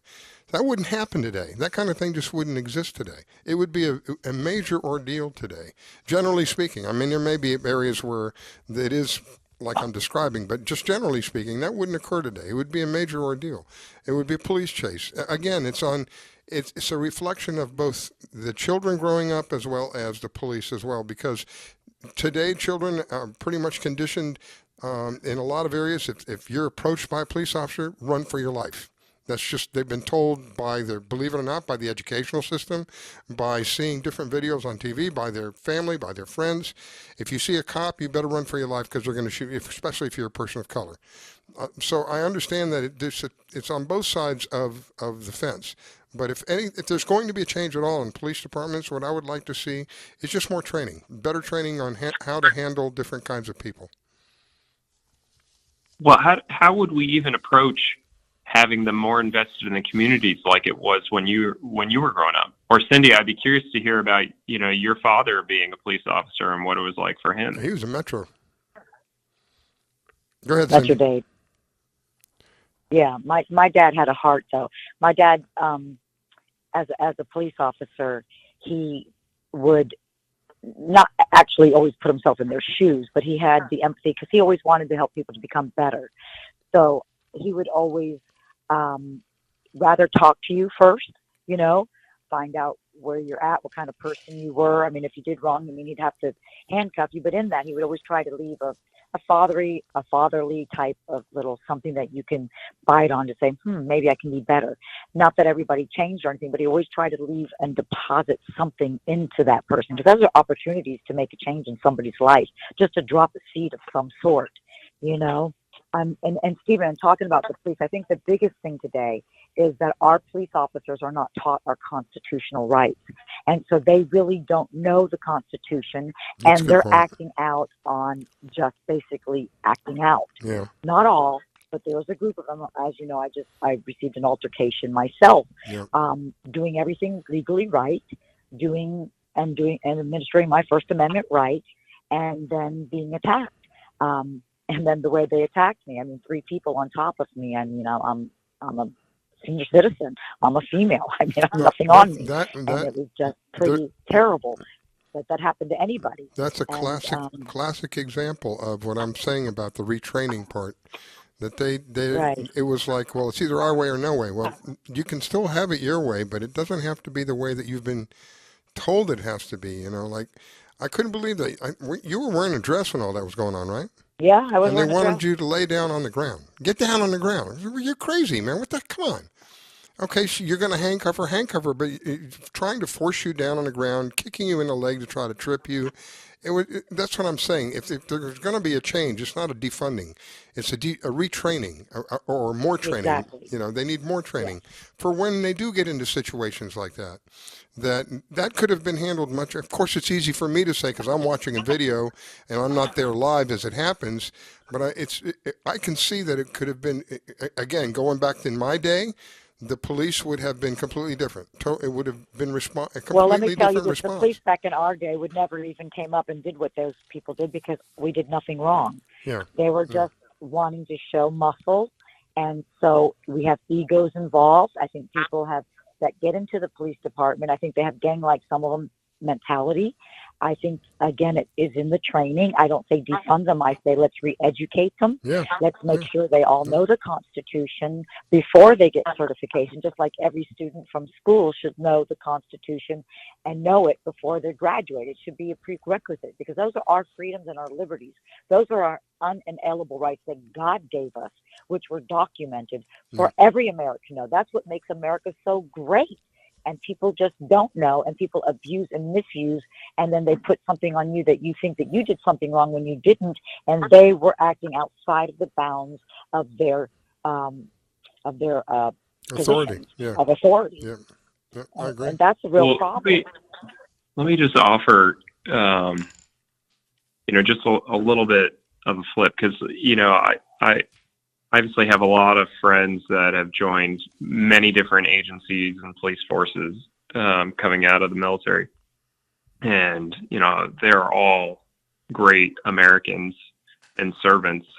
And I think maybe, what you both are mentioning in terms of training, it's possible, and something that I would like to impart in them is like whatever community they serve, they should remember and know that is their community. Those people, that police officer that responded to you, Cindy, he just needs to remember that you're one of his people. He's responsible for your protection and safety. And really, just like, we talked about having a fatherly mentality, for the way you described the police force back when you were growing up, Rascala, and certainly you described your father having a fatherly mentality with all the people that he came across. I think that's a key ingredient that maybe you guys are suggesting, where law enforcement, the police officers feel disconnected from their communities. They don't actually feel responsible for them. Good point. Whereas we need them to be. We need them to be responsible for the kids that are out there just making bad choices, not trying to become criminals, for people who are exercising their freedom of speech and rights. They just need to be, treated with kindness and compassion. Maybe the right thing there was to ask you, hey, could you move over here, or could you keep it down? Whatever it might be, to offer common courtesies and respect to each other within the community. That would probably have been enough. Right. Well, again, it's the retraining part. That's what I say. Right. Forget the and plus, today we have so many more broken homes than back when as well. And so a lot of people don't understand, and because they haven't been, like in a lot of communities I see that I've even worked in, there's the fatherlessness. And so people don't understand the father's heart because they don't know what that looks like. And so sometimes the people could misread something. Again, I think you should come out as a person to want to help instead of want to just come out as the authoritarian at first. You know what I'm saying? I mean, not unless it's something absolutely criminal. They're dealing with a variety of different things. And another thing that's predominant seems to be with the younger generations, a complete lack of respect for police officers. Whether they have a justifiable reason for that or not is not my point. The point is they have a complete lack of respect for them. So that right off the bat, the cops have two strikes against them before they even do anything. And when they approach a situation where it is like that, they're going to get an attitude from these people, and it's going to be difficult. That's why I say, to me, it's more about not so much, if instead of defunding, actually giving them more funds, but more funds in learning how to deal in some, they want to send in social workers. To send in a social worker to some of these things that go on is insanity. Come on, these people are, some of them are dangerous, physically dangerous. So send in somebody who's trying to be a social worker and calm everything down. In many cases, will just inflame the situation. Send in a social worker with them. Now that I would go for, to see how far the social worker could go before they would need their services. But just to send a social worker by themselves is not the answer. The answer is these police officers, especially the neighborhood police officers, they need more training. And and like Charleston said, and I totally agree, it has to be more like it was when I was growing up, and that is they're involved in the community. Growing up, the police shows, and now that I think about it, the police shows growing up, that's what they showed. They showed the police officers involved with the community. And that's what we had in reality. We had the police officers literally involved in our communities. And if I got out of line, I dread that the police would come capture me. Not that they would take me to jail, but they would take me back to my dad, who would beat the snot out of me because I was a bad boy. So that's the basic difference I see today. So I know with some like law enforcement groups, they do have their police officers live in certain communities, and have a presence there. I don't know how pervasive that is, but it does feel like our hiring practices and our requirements for how invested the police officers are in the communities that they protect and serve would be the place that we would want to look first. Yeah, I agree. What do you think? Yeah, I agree. Cindy? Yeah, I think that's a great idea and a great solution. I think that's something that definitely would work if people were put in place and they did become part of the community and more functions with them showing up in the community. I think it would take away fear from children who were taught police are terrible. It would help. It's a win-win, actually. Yeah, that's what I like that idea. Yeah. See, I have there. Delray Beach has had an incredible rise over the last 15 years, but that doesn't mean we still don't have some really, rough parts. And by rough, I mean just people that have a hard time. They have a hard go of it. They're trying their best to make a living. They're trying their best to stay afloat. And I'm curious how often we reach out, or I should say reach into those communities to find, the diamonds that can give back by serving them, by being their police officer, by being their, their servant within the law, within the police force in the community. Well, that's what you're going to take care of when we get you up there. That's what we're counting on you for, Charles. That's one of the things. All right. We got it. That's one of the challenges we're going to set before you when you get up there, because if we really do it, if we could have a change in some of the ways that some of these issues are handled locally, I think it would be better off for everybody. Everybody would win. Anyway, let me ask you about, because I know that since you're a veteran, you took the oath as well as I took the oath. And I believe that oath, even though I'm no longer an active member, is still in place for me, that I still would do what is necessary to, and I know this is probably a silly question, but I think it's important to be asked, that I would do whatever is necessary to defend the Constitution. How do you feel about that oath? Oh, I mean, I would say almost I think about it every single night when I see what's happening, or if I decide to actually choose to turn on mainstream media and think about the attacks that are being hurled against our Constitution. The Constitution and the Bill of Rights has to be defended at all costs. I mean, the fact that we can think we're just going to trample it and it's going to be okay is just not going to be acceptable. Every veteran, every first responder, every person who puts their life on the line for this country is doing it to guarantee and protect those freedoms. So that Constitution to me is something that it should be indestructible, and we need to ensure it stays that way. Well, I figured that's what you're going to say, but I just wanted it for the record. Yeah. Well, it's a good reminder, because today in this day and age, with how much is spoon-fed to you on mainstream media or social media, I do see a lot of people who lose sight of that. They lose sight of what is important. Just like you said, even great people can lose sight of the power that they have and feel like they can be an authoritative figure or take away someone's freedoms. And you need to remember that probably one of the greatest powers any person can have is restraint. When you're given the immense power and authority and control of some position, whether it's being a leader on a battlefield where you may actually decide who lives and dies that day based off of your actions or your incompetence. You need to remember sometimes that the greatest power you can have is restraint, knowing when not to do something, knowing when it's not your right to do something. This is something that, like, when we think about the modern era, I'm a huge fan of George Washington, not just because I'm an American, but when you think about the modern era, here is a man who won the war. He also, we've been seeing a lot because we've had so much momentum the last couple of weeks that we have the makings of, an underdog victory here in District 21. And, when I think about George Washington, he was the ultimate underdog. I mean, he had the biggest underdog fight probably in the world's history. He was going up against the number one global superpower with a ragtag mob of militiamen who just had great ideas. And he won that battle. And he, for all intents and purposes, could have declared himself King of America, Emperor of America. I mean, if you think about it, a few years later over in France, another great military commander named Napoleon did declare himself emperor. So his contemporaries did that same thing.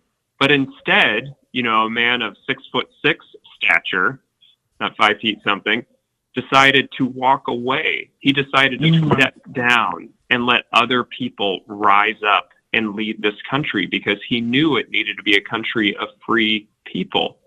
Now, you fast forward to today, we have Putin, we have Xi Jinping, we had Chavez, now we got Maduro. We got leaders today who are continuing to try and stay in power as long as humanly possible. I mean, these are modern day tyrants that are creating fiefdoms. And you think back to someone 200 plus years ago, George Washington, who was willing to have the restraint to step down and walk away. That's the actions, that's the sacrifices that has made America the greatest nation in the world. Amen. All right, if you got a question, we're going to be, lines are open, but he's only got a limited amount of time with Charleston tonight. I know his time's running short. So if you got a question for him, now's the time to call in, 561-440-5174. We dropped a couple of you called in but didn't want to hold during the break. Well, we're not going to take a break. So if you want to call in, 561-440-5174. Go ahead, Cindy. No, I was just saying that that is so true. Restraining the power that you have, that says more about who a person is than abusing of power and authority because you're in a position to do so, that you're in a position, you have the authority to do so. I think that's what we're seeing here locally, even with our own mayor who has been usurping powers that, and this is why we have to change even locally. This is why locally it starts, and it helps all those in Congress and all the way up. If we locally start paying attention to those who are sitting in seats, speaking over our lives, and again, they are our employees, but they forget they're our employees, and they think they are little Napoleon, especially unfortunately, the mayor that we have at this time, who has been acting out as a little Napoleon and become a tyrant. And this is just really very disheartening because I don't think people really realize that our local government is just as important as the Senate and Congress and all the way up, and the governors. And this is where we, the people, need to start really on the various smallest local level, wake up, pay attention, and to start speaking into things and saying, hey, nay, this is not going to continue. I just saw a friend of mine just Facebook me today, and they said they went to this restaurant in Boca, and they said they didn't have to wear masks. They called first, And you know what the response was? And I was so excited to hear it because people are watching and they are listening, even though they're not coming to some of the local meetings. They said that their answer to the restaurant said to them, we are not a medical profession. We cannot tell you that you have to wear a mask. It's not our profession, and it's illegal for us to act as medical personnel. I went, kudos to them. They're fighting back. The restaurants are standing up. Good. We were able to also enlighten them to let them know if they're kicking somebody out or if they're asking about a mask, if they're acting outside of their field, and the Department of Business Regulations will fine them because it's a felony to impersonate a medical physician or nurse without a license. And if you ask anything about a mask, that's a medical procedure. They're not allowed to ask. And if they're kicking you out of a place, then they're portraying a patrol officer. They don't have the authority. And I thought, thank you, God, that people are listening. And I think that it's a way that helps these restaurants, and it was a terrible thing put upon them, to become the policing of this facade. What do you think, Charleston? No, I love that story because too often we forget about the role and purpose we each serve and think about the restraint that we have.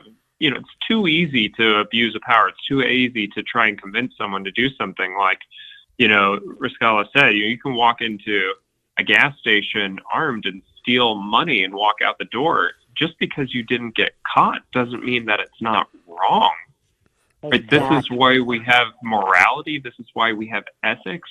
And those two concepts come into play when we think about the restraint of power and what we are asking people to do or forcing them to do. That is not what America is about. We don't force people to do something.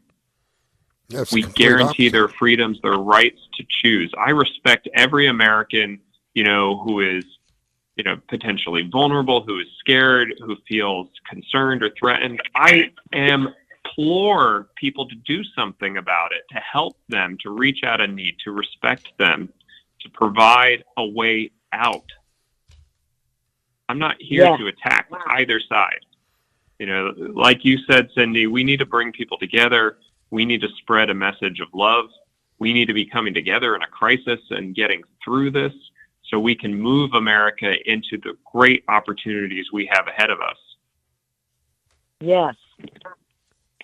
Well, I agree. So what were some of the things that you would implement as a congressman that you can see that would be a help, and to help educate us on the local level as well, where we can make these differences and people would feel confident to call you and to inquire of you of some things that they can be implemented?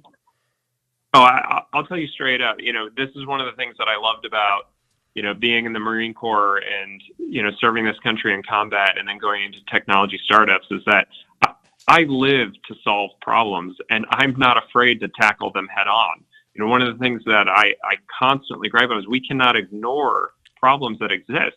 We need to find solutions. And that doesn't always mean that the government is going to provide a service for that solution. But you are a leader. If you are an elected official, a paid representative of the people, you are a leader in that community and that you have a responsibility to act as the leader. So that may put more effort on you, but that's what you are getting paid to do. That is what you are standing up to do. So that's the call. You know, if you're being called to serve, then yeah, you have your work cut out for you. You need to get up. You know, if you call me, Cindy, or someone else in this district, and they have a problem, then we need to tackle it head on. We need to look at it and find a solution that is actually meaningful.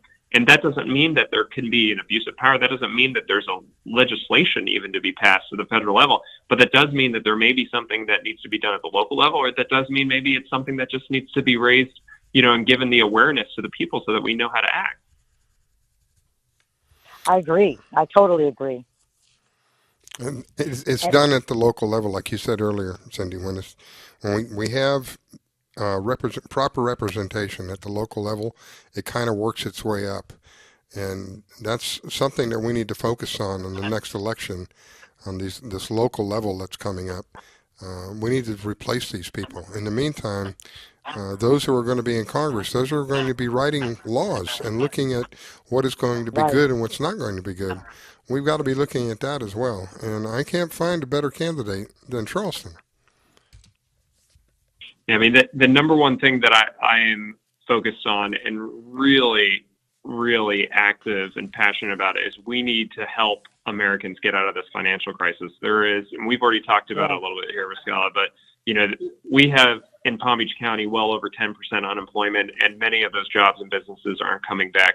We need to be preparing that workforce. We need to ensure we have programs to get them back into jobs, and we need to be thinking about what the future economy holds and make sure that Palm Beach County is positioned for success. So for me, that is the number one focus coming out of, this election. We need to get out of the health crisis. We need to focus on getting people back into the job market, and we need to basically end this social unrest. We need to instill trust in our police forces. We need to bring, peace back into our communities. And we got a really bright future if we can get past all that. But that is really the number one agenda that I have going into Washington. That's going to be a major challenge, my friend, because this is what we're seeing is the result of conditioning that has been going on for years. This isn't just Trump. People want to blame Trump for this. If Trump could have done this, he would literally be a man who had created miracles to be able to get everybody to hate each other. Within the span of 60 days of him coming into office, all of a sudden all this division came out of nowhere. That's not true. It has been brewing for quite some time. The reason it hasn't shown its ugly head is because those who are the ugly ones were in power. And once they lost their power, now you're seeing their true colors. So we need all the help we can get at this point. And if we don't have people who are serious about serving us, then you might as well go spit into the wind. You're just wasting your time. I, for one, am tired with what is going on. I believe, in my opinion, the person who's supposed to represent me, I've never had spoken to them as a politician. I met them when they were, well, yeah, I did. I guess a mayor is a politician. When they were the mayor, but when they were in Congress, I haven't spoken to them in 8 years. They're supposed to be a representative of mine. Haven't spoken to them once. And what have they done for us? Name something that they've done for us. We've got to make a change, you guys. Come on. This is just logic. Logic and rationale put together tells you that we cannot continue going down the same road and expect things to get better. Come on. You don't tell an alcoholic go into a bar and order a soda. It ain't going to happen, okay? They're going to go into the bar and order alcohol. These people that have been up there have been addicted to the positions that they're in. They're literally fat, dumb, and happy, some of them. They have no threat to their jobs. And the other side of this coin is the very people who told us you're essential, you're not essential, they never lost a penny in financial, with regard to financial losses. Me as a small business owner, I've lost about 2/3 of my business as a small business because I work with other small businesses. So I know firsthand the damage that these people have done. They didn't suffer a penny. And look at how much damage has been done in order to protect everybody. It's horrifying. The remedy has harmed more people than it has helped. And we need people who are going to represent us that recognize that. They're not just going to go along with it because, well, the party says, hey, listen, this is what we're doing. They're going to use critical thinking. They're going to use their ethics and their morale, and they're going to make the right decision according to what is needed for the people, not according to what is needed by their party. So even more reason to put an independent up there. Yeah, just like you said, you can't vote the same way and expect a different result. If you voted out a person holding office every 2 years, you better believe eventually they would be fighting tooth and nail to get everything that they felt like was important done in that 2-year time frame. Exactly. You got to start thinking differently about how you are electing our leaders and what you are putting out into the world to protect your families and your community. Yeah, like I said, if you think that we have a crappy government, and I do, you want to know where to put the blame? Go look in the mirror.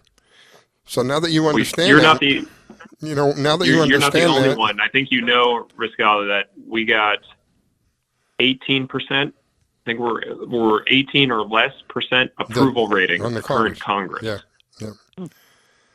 So you got 82% of America saying that they disapprove of Congress, but yet we're still thinking we're going to go and vote for incumbents. I mean, think about that for a second. That truly is insanity. That's almost a laughable notion. You're literally saying they got a scorecard of an 18. Every single one of them should be fired. Yep. Isn't that like giving a thief a job in a bank, right? A known thief that has just a thief that's been a thief all their life, then you go give them a job in a bank and expect them to behave themselves. Come on. As Mr. Biden says, come on, man. Terrible. It is. We can't keep putting these people back up there. And you've got my vote, my friend, with wholeheartedly. And anybody that I know, I'll make sure that I mention your name that's here in our district, in District 21, that they know. Thank you so much. Thank you for having me on too. I can't thank you enough for having this conversation.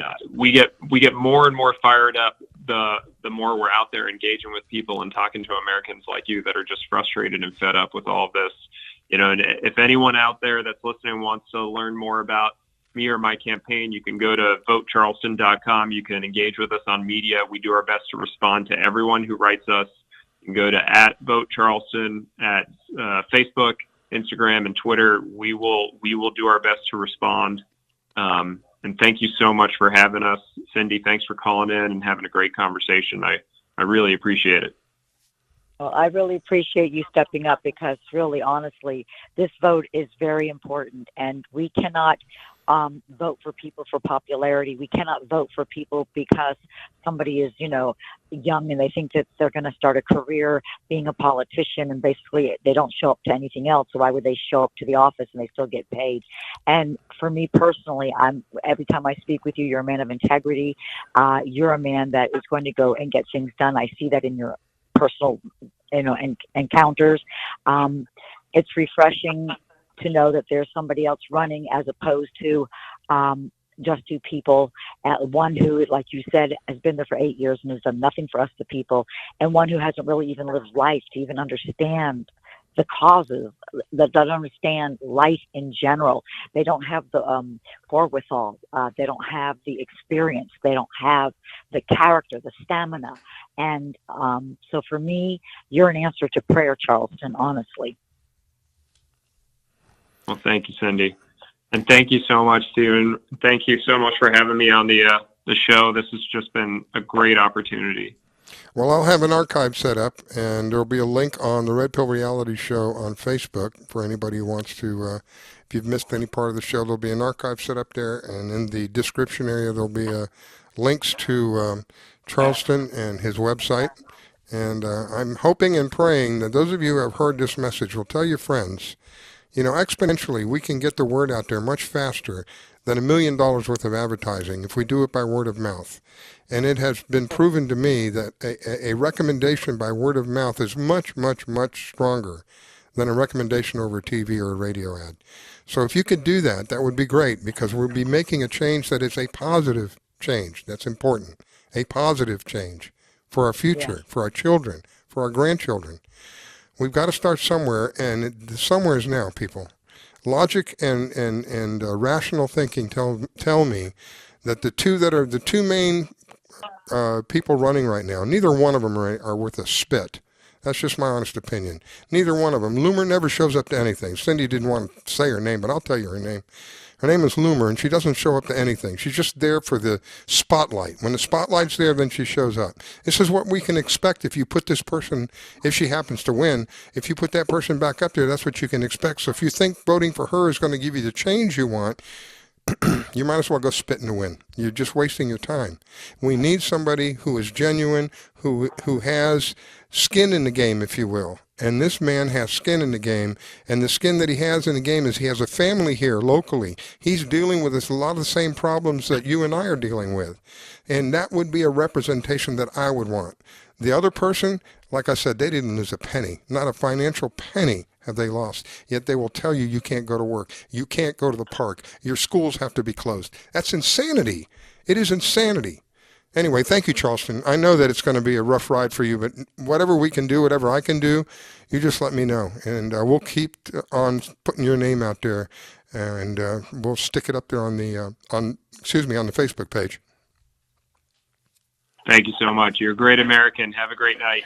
Thank you, my friend. God bless you. Charleston Malkemus for Congress, District 21. Woohoo! Yes, indeed. Thank you, Cindy. Greatly appreciate you calling in, my dear. You're welcome, hon. God bless. Have a All right. night. We're going to take a break, and we'll be back. You've been listening to the Red Pill Reality Show. I've had Charleston on with me. Charleston is running for Congress in District 21 in West Palm Beach.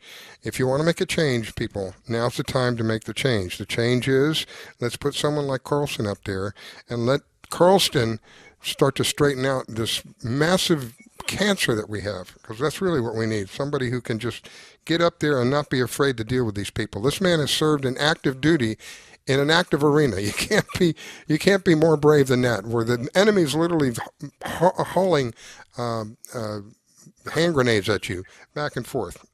All right, here we go. We'll be right back. Don't go away. I know you're out there. I can feel you now. I know that you're afraid. You're afraid of us. You're afraid of change. I don't know the future. I didn't come here to tell you how this is going to end. I came here to tell you how it's going to begin.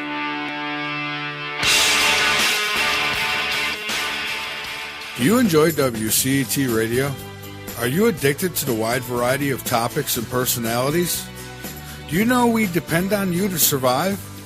Well, we do, and that's why I'm asking you all to dig deep into your pockets and spare a little change, so we can bring you change, whether it's natural cures or news blurbs, archaeologists or psychologists, scientists or evangelists, even UFOs and the flipping of our poles. We have it all right here on WCET Radio. So come on over to our website and contribute today, because without you, there is no us.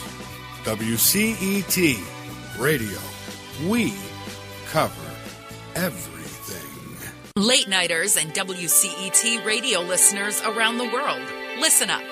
The shop is here, and you can order WCET Radio and your favorite shows swag right now and show your friends and your neighbors you're awake by wearing one of our many shirts, including our Stop the Censorship shirt. That one is a hot seller, so get yours while supplies last. We have coffee mugs, clocks so you never miss your favorite shows, books, mouse pads, and more coming soon. Just go to WCETradio.com and click the shop link. That's WCETradio.com and get to shopping. WCET-FM has the app, so now you can take WCET Radio everywhere you go. Just go to the Google Play Store and search WCET-FM. That's WCET space FM and install it. Then it's ready to go. Oh, and did I mention it's free? Well, it is. WCET-FM. We got the app. Hey, late nighters, keep up with all things WCET Radio by joining our mailing list. Just go to the bottom of the homepage and fill in the Stay Informed form. Then click the Get Latest News button. You will get everything from guest info and show info and other important station-related information. So sign up now and get a special promo offer just for email subscribers.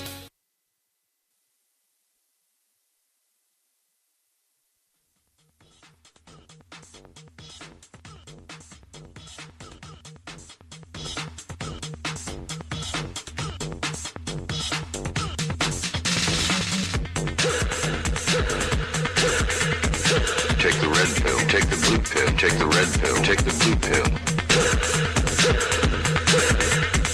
Take the red pill, take the blue pill, take the red pill, take the blue pill. Take the red pill, take the blue pill, take the red pill, take the blue pill. You take the red pill, and I show you how deep the rabbit hole goes.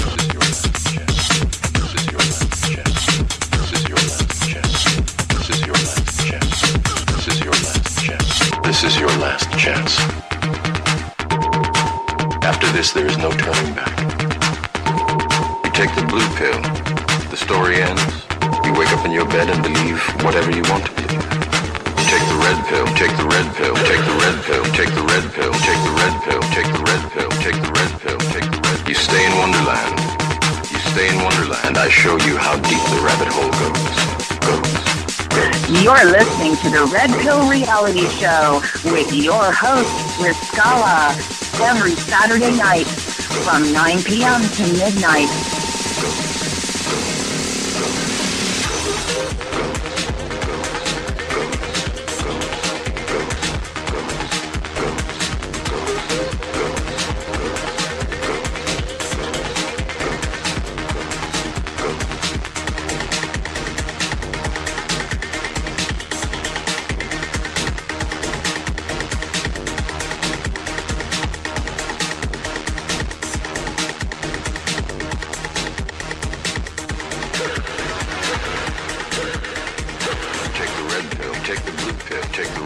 And now your host, Rick Scala.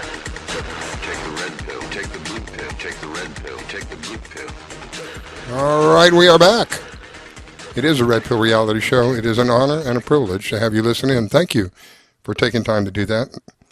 I really believe that we really need to have some serious changes in our government. I mean, those of you who have been following me for a while know that I devoted, 30 some odd shows into a way to change our government. Had the honor and the privilege of having David and some of the other people who are involved in bringing about a positive change. A positive change. That's the important thing. Bringing about a positive change. And this is just another way to be able to do that until we can... The solution that was presented over the last 35 shows, I think it was, with regard to making a change, is a long-term thing. And we need something to help us in the short term of things. And that is why I bring these people on that I believe would be on our side, the side of the people. That's why I do that. One person can be a change. One person can make a massive change. I gave you the example of my friend Cindy. Massive change because of her. I really believe it was because her video went viral. That how dare a peasant come up to the royalty, to the very bench of the royalty, and pay personally to each one of them. She didn't give it to a deputy to give to them or a secretary or an admin to give to them. She walked up to each one of them personally. Not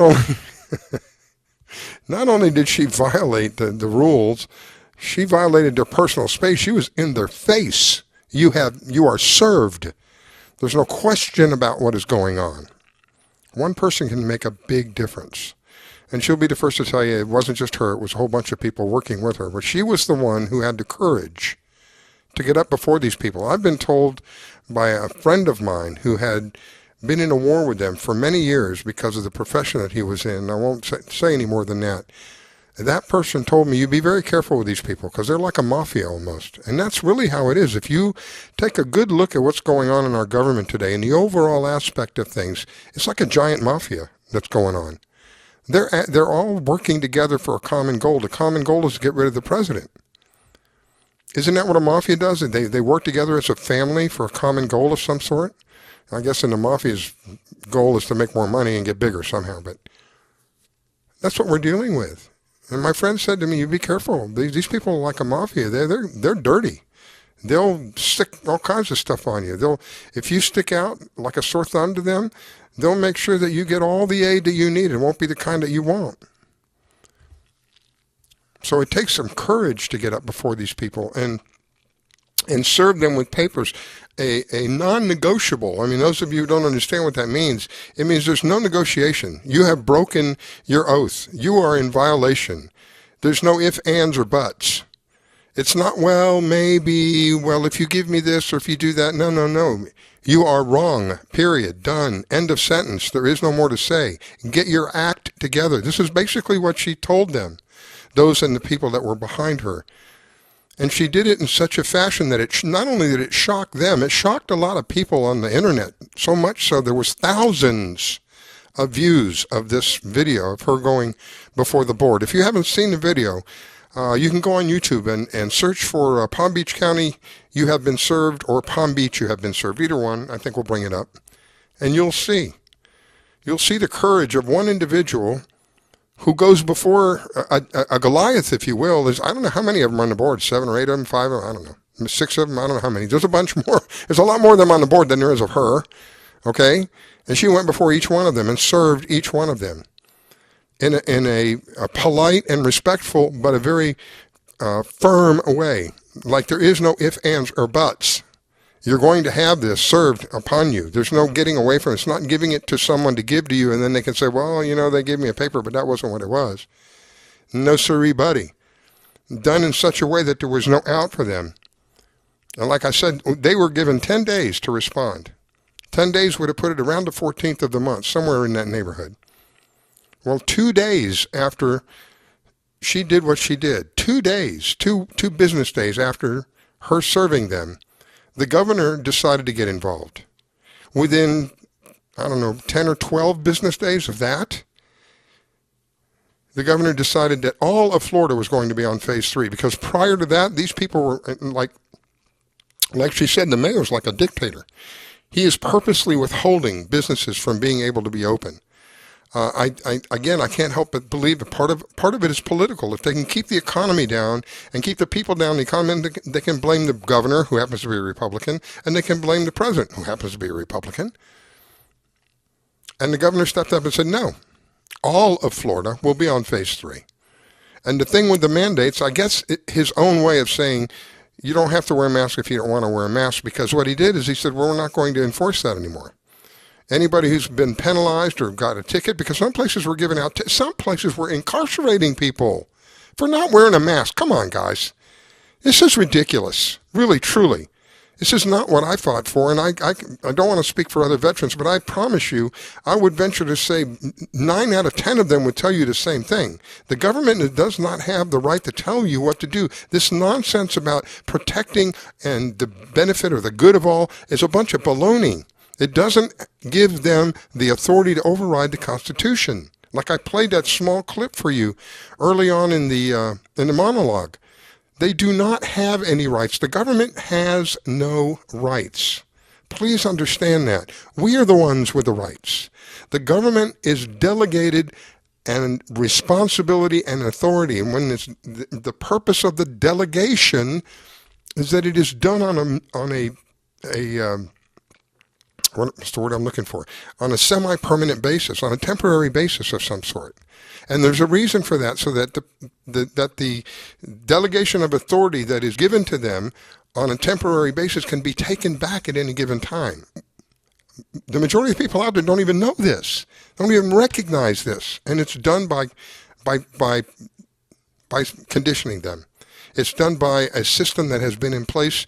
When I have started to look at what has been going on in the educational world,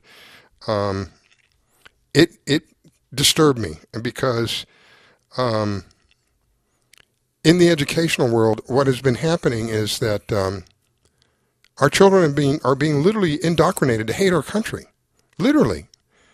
And they're being brought up to think that our country is a bad place. Well, when they see things like what's going on today, you have a Speaker of the House with absolutely no respect for the President of the United States. How disgusting is that? I want to bring Cindy back on, because she's got a good story to tell. Cindy, I see you're still on. Tell us about what happened to you with the ticket that you got. Well, just recently we did an unmasked flash at the Target right there in Fort Lauderdale. And basically, a group of us just went through. We walked in. I had actually a scarf on my face because I can't really wear a mask on my face. It just suffocates me. And so when we walked in the store, we turned on the song, we're not going to take it anymore. Walked through the store. Several other people did take their masks off. And then we walked out. And as we were walking out, we were getting in our cars. We saw the police, but no police came to us. Well, a week later, I get in the mail a ticket. I'm like, what? A ticket. I didn't speak to a police. I didn't show my driver's license, and I have this ticket, and it says $100. On the ticket, it says unmasking in Target. Now, just the other day, I get the citation for the court date, and on that citation, it says not wearing proper attire. Now, I want you to know, people walk in those doors with what? Their pants halfway down their butts, and for not wearing a mask, I get a $100 ticket for not wearing proper attire. I had to laugh only because I am saving this to put into a museum one day, because they're not going to believe that this is what the police department had stooped to, giving people a ticket for $100 for not wearing a mask. Now, Governor DeSantis had already come out and said that you don't have to pay these tickets. But I could not believe that any police officer, that a city such as Broward County would even administer a thing to another human being, and put their name on it as a police officer, and say that because we unmasked in Target. Now, another thing that was quite strange, it came to me in a return receipt envelope. Well, my guys did not sign for it. So I'm like, okay, so who signed for this? Because I didn't, my husband didn't, and Armando didn't. And I'm like, this is really strange. How did they get all my information? It came to me a week after the fact. And isn't that odd that someone felt so empowered to do everything so illegally, so they don't even have my signature or even know if we received this or not, but that they would actually send a ticket in the mail without ever talking to me or confronting me and do such a thing. I'm just blown away. And then on the citation that it says, which I had to laugh, it actually says inappropriate attire. So, in other words, you walked in there naked. Exactly. So, what's going to be in your particular example now? What is your next step? Are you going to write to them and say, as per the governor, I'm not, this is nonsense? Or are you going to go to court? Well, I have a lawyer. He's a constitutionalist lawyer. And several of us received tickets, but none of us received them hand-on by the police, because the police didn't speak to any of us. Mm-hmm. So we're going to find out. I sent over the information because it's just absurd. And no, we're not going to pay the ticket because the governor already said you can't ticket people. Mm-hmm. And I couldn't believe that anybody really would ever get a ticket for that. I mean, I'm like, who police officer would even have the cojones or the foolishness to write somebody a ticket about a mask, when, if you look at the mandate, which again, mandates are only created for government official to a government official, not to the public. And on the mandates, there's exemptions, and we fell under the exemptions, and they didn't even honor that. Now, Target, you could go in there and you could steal, bust it up and everything else, and you can walk out, and they'll even get you out of jail. But take your mask off? Really? You get a ticket, you get a fine. Isn't that insane? Let me tell you how bad it's gotten in some places. In Australia, if you don't have a mask on, they will put you in jail. They will literally lock you up. Unbelievable. In the Philippines, where a friend of mine who's a minister and works in an orphanage there, tells me that if they catch you driving in your car down the road without a mask on, they have been authorized to shoot you on sight. Oh my goodness! This is how bad it's getting across the planet, and the reason that these people are able to get away with this, the major part of the reason is the people who they're supposed to be serving are allowing this to continue. It's time to rise up against this tyranny. This is absolute evil in your face, and if you're not going to step up for it now, you might as well just forget it and hang it up. Exactly. Well, the other night I was out there flagging for our president, and I go to the jambalaya downtown in Palm Beach County down there. I walk in there, again, I have my exemptions and everything else, and I don't have to even say, usually some of the people already know, if you don't wear one, you don't have to be harassed, right? And the governor already said that people don't have to, basically you can't fine a person for not wearing a mask. So their manager comes and says, you have to leave, you have to get out of the store. I said, so she goes, where's your mask? I said, I just want you to be aware that you're asking me about a medical condition and you're asking me to put on a medical device. Do you realize that now you're committing a felony? I said, you might not know that, so I want to educate you that you are now posing as a petitioner and you will be personally fined for that. And it's really sad that your boss put you in this predicament, but you should not be in this predicament nor take on this attitude. So she then proceeds, well, get out of the store. You have to get. I said, now you're portraying a police officer. I said, now I'm going to call the police on you. So I did call 911. They said it's a civil matter, but I did write to their corporate offices. I did send to the Department of Business and Regulations because they're supposed to make sure people don't go around acting as if they're doctors or police. You need the schooling, the education. You don't have the right. Just let's go to just a clerk in general, thinking that you have the right to take away my constitutional rights, which even a pandemic, your constitutional rights are not on hold. You still have your rights even in a pandemic. And so this young girl thought that she could do that. Now, in the interim, 3 young boys were watching this whole thing go down. And 2 of them walked away, but the one sat there to watch the whole thing. And so I was sharing with the police officer. Now, she was a younger one, so she wanted to cop a little attitude to me, but I told her the Florida statutes in which I was being violated. I told her the things which were being done against me as a citizen and as in my Constitution, my Bill of Rights. So she walked away, but then a gentleman older, he said, I really appreciate what you're doing. We do get it, and I'm glad that you're doing this, he said, and she doesn't know what she was talking about because she's younger, and she just wants, she just got on the job. I said, yes, but all these things are incorrect. So the young boy is watching these whole things, and I looked at him and I said, young man, it would behoove you, please go read your Constitution, your Bill of Rights, and your civil rights, because all these 3 things tonight has been violated by this manager of this Jambiya juice, and she will pay a price for that because I tried to be nice, I tried to educate, and then I left her the letter so that she could give it to her boss and her manager of the Florida statutes and our constitutional rights which they have violated. So I feel just as important. I know that it's harassed. I get harassed, I get kicked out, but at least I feel like I'm still making a statement by educating, and hopefully it goes back to their bosses and hopefully to them personally that they will not continue to act like they are the police department and that they are in the medical field and cause us to stop. Because see, like you said, Stephen, it's not going to stop. People say, when is this going to stop? I said, when you stop listening to it, when you stop conforming to this lie that, first of all, it is not a law. Ask the police officer, where is the law? Laws are made in Congress. Mandates are not to the public. Mandates are how they communicate in a governmental to governmental employee, because they have to do it through a mandate. But when we speak to us, the people, we the people, you cannot mandate anything. And we know this is not a truism because back in May of this year, the CDC clearly said, but you only heard it a couple of times and they shut everybody up, that this did not constitute for a pandemic due to the fact the numbers do not add up. There was not as many deaths as they thought, and now they're coming out with more and more evidence that people who died, there was a 29-year-old boy that died, okay? They did a swab on him and said he had COVID, but the real reason why that boy died, he OD'd. They found the opiates, but they get paid $16,000.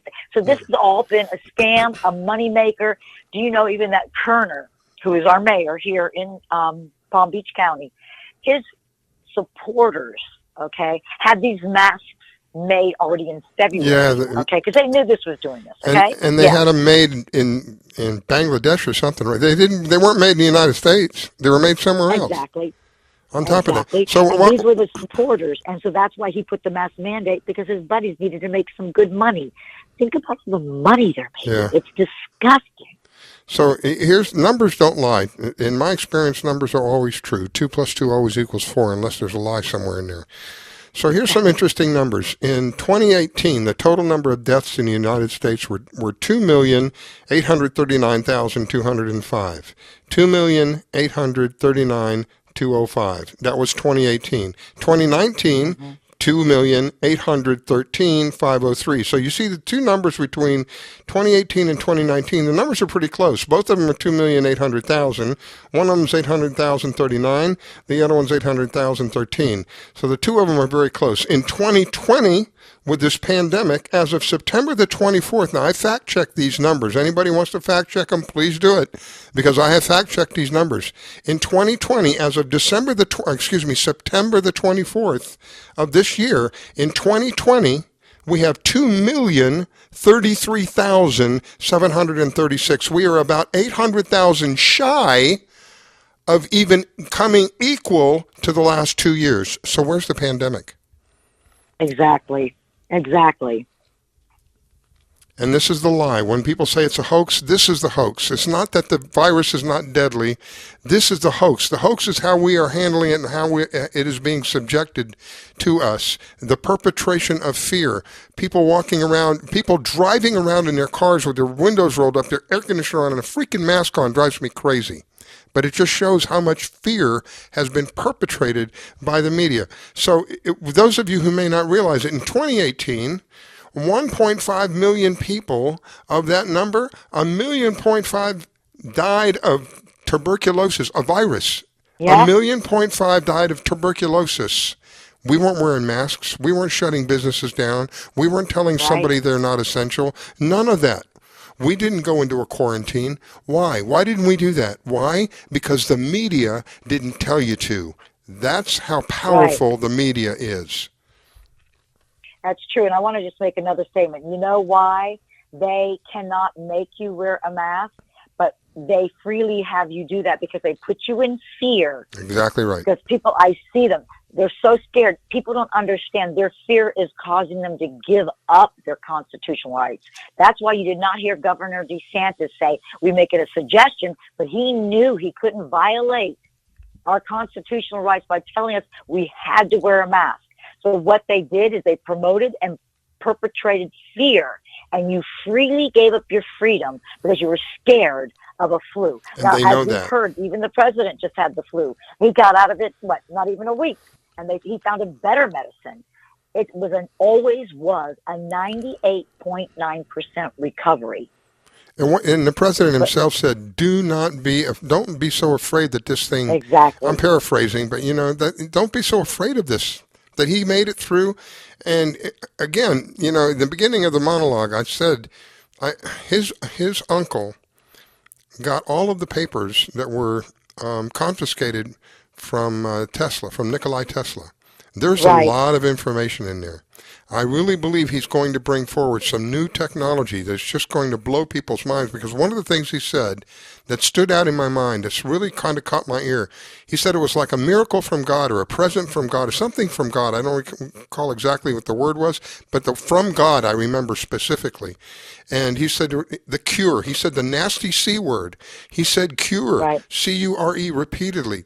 This is such a gigantic step forward for us here in the United States, because people may not realize that the pharmaceutical companies are a great part of the problem in this country. They have so much power. They have so much, their finances are so great they can demand to do all kinds of things. And he has cut directly into them by reducing the prices of their, let's see, if we start out with insulin, he said insulin is going to be like water, which is what it was intended to be. It wasn't intended for people to have to give up food in order to be able to get their insulin. It was never intended to be like that. And he said that the prescriptions are going to go 50 to 70%. So there's going to be a major change in the way things are done with regard to medicine. And the fact that he said cure several times really stood out in my mind. That is something that just scares the bejeebies out of the pharmaceutical companies. They don't want a cure. It's not in their business plan to cure anybody. They can't make any money curing people. They can only make, if you listen to any of the advertisements, when I tell you I don't watch TV, I mean, I'm serious. I don't even have TV come in the house. The closest I get to TV is watching video clips of different shows. But if you watch any of these ads for any of these quote medicines, you'll always see there's some kind of disclaimer of some sort of, and the disclaimer sometimes it's so long they say it's so fast, I can't even understand it, for God's sake. And and they are held non-responsible for any damage that is done to you. There's no other industry that I know of. If I was in the manufacturing industry for quite some time, we had to carry, I don't remember, it's like this is back 30 years, 40 years ago, we had to carry like a $10 million $10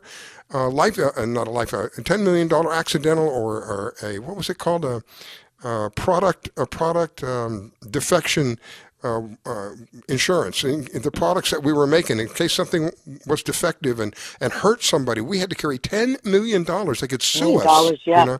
Yeah. Now, when you're talking about the pharmaceutical companies and the people who make the vaccines, you can't do that. If you try to go against them, you literally are going against our government, because our government is the one who has given them, I forget the word that it's called, but you can't sue them. Not like you could sue anybody else. They're the only ones. Anybody else who harms you, purposely harms you, knowing that what they're doing is going to harm you, you can sue them, but not the pharmaceutical companies. That's how powerful these people are. They can literally write the laws, give them to the Congress, and say, okay, that's what we want. And the Congress, in some cases, writes them down verbatim and then makes it a law. That's how they got away with what they got away with. That's why they are, I can't think of the word, but you cannot sue them. You can't bring them to if God forbid that you get vaccinated and you have an adverse reaction to that, something happens, whatever that is, and it's for the rest of your life. Once you're vaccinated, there's no unvaccinating. It's in you for the rest of your life. That's right. It's in you, right. So if they do that, you can't sue them. You can't take them to court and say, Your Honor, these people harmed me. They knew it was coming, because they know. They have all the figures. They know that this vaccine, there's going to be X percentage of the population will have an adverse reaction. They know that up front. They know that's going on. But they do it anyway, regardless. Why? Because of the money. There's so much money in it.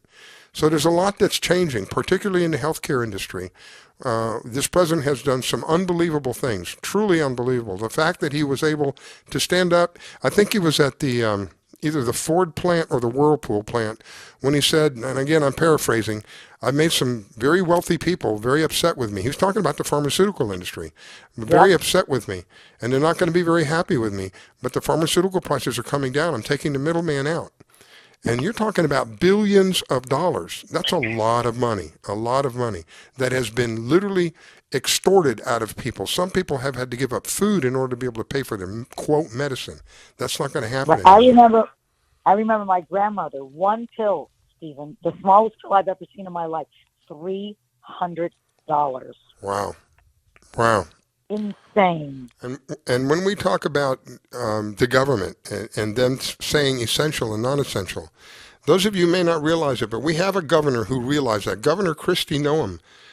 She said, I can't even define who is essential and who's non-essential. That's not my place. She recognizes that the government doesn't have, and she's a governor. So there's your evidence that there are a few of them in there that do know what. And let me tell you, she caught all kinds of grief. I think she's a South Dakota. I think she's South Dakota. Yeah. South okay, Dakota. So they didn't even. Not only did they do no lockdowns, no quarantines, no masks.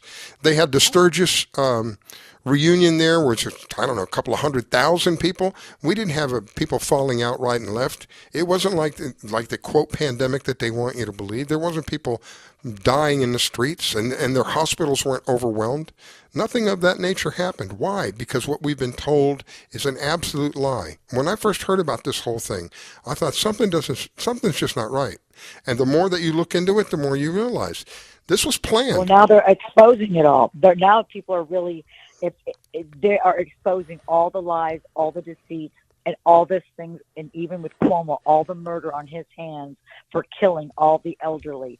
And it's not going to go away. I'm telling you, people are going to be shocked when they see, and all these people with lawsuits on them, their lives will never be the same because of the crimes against humanity. They overreach and assertion of their authority. They really believe they were godlike, and they're going to pay highly for. 45 out of 50 governors in the United States did not force COVID-19 infected patients into nursing homes. 45 out of 50.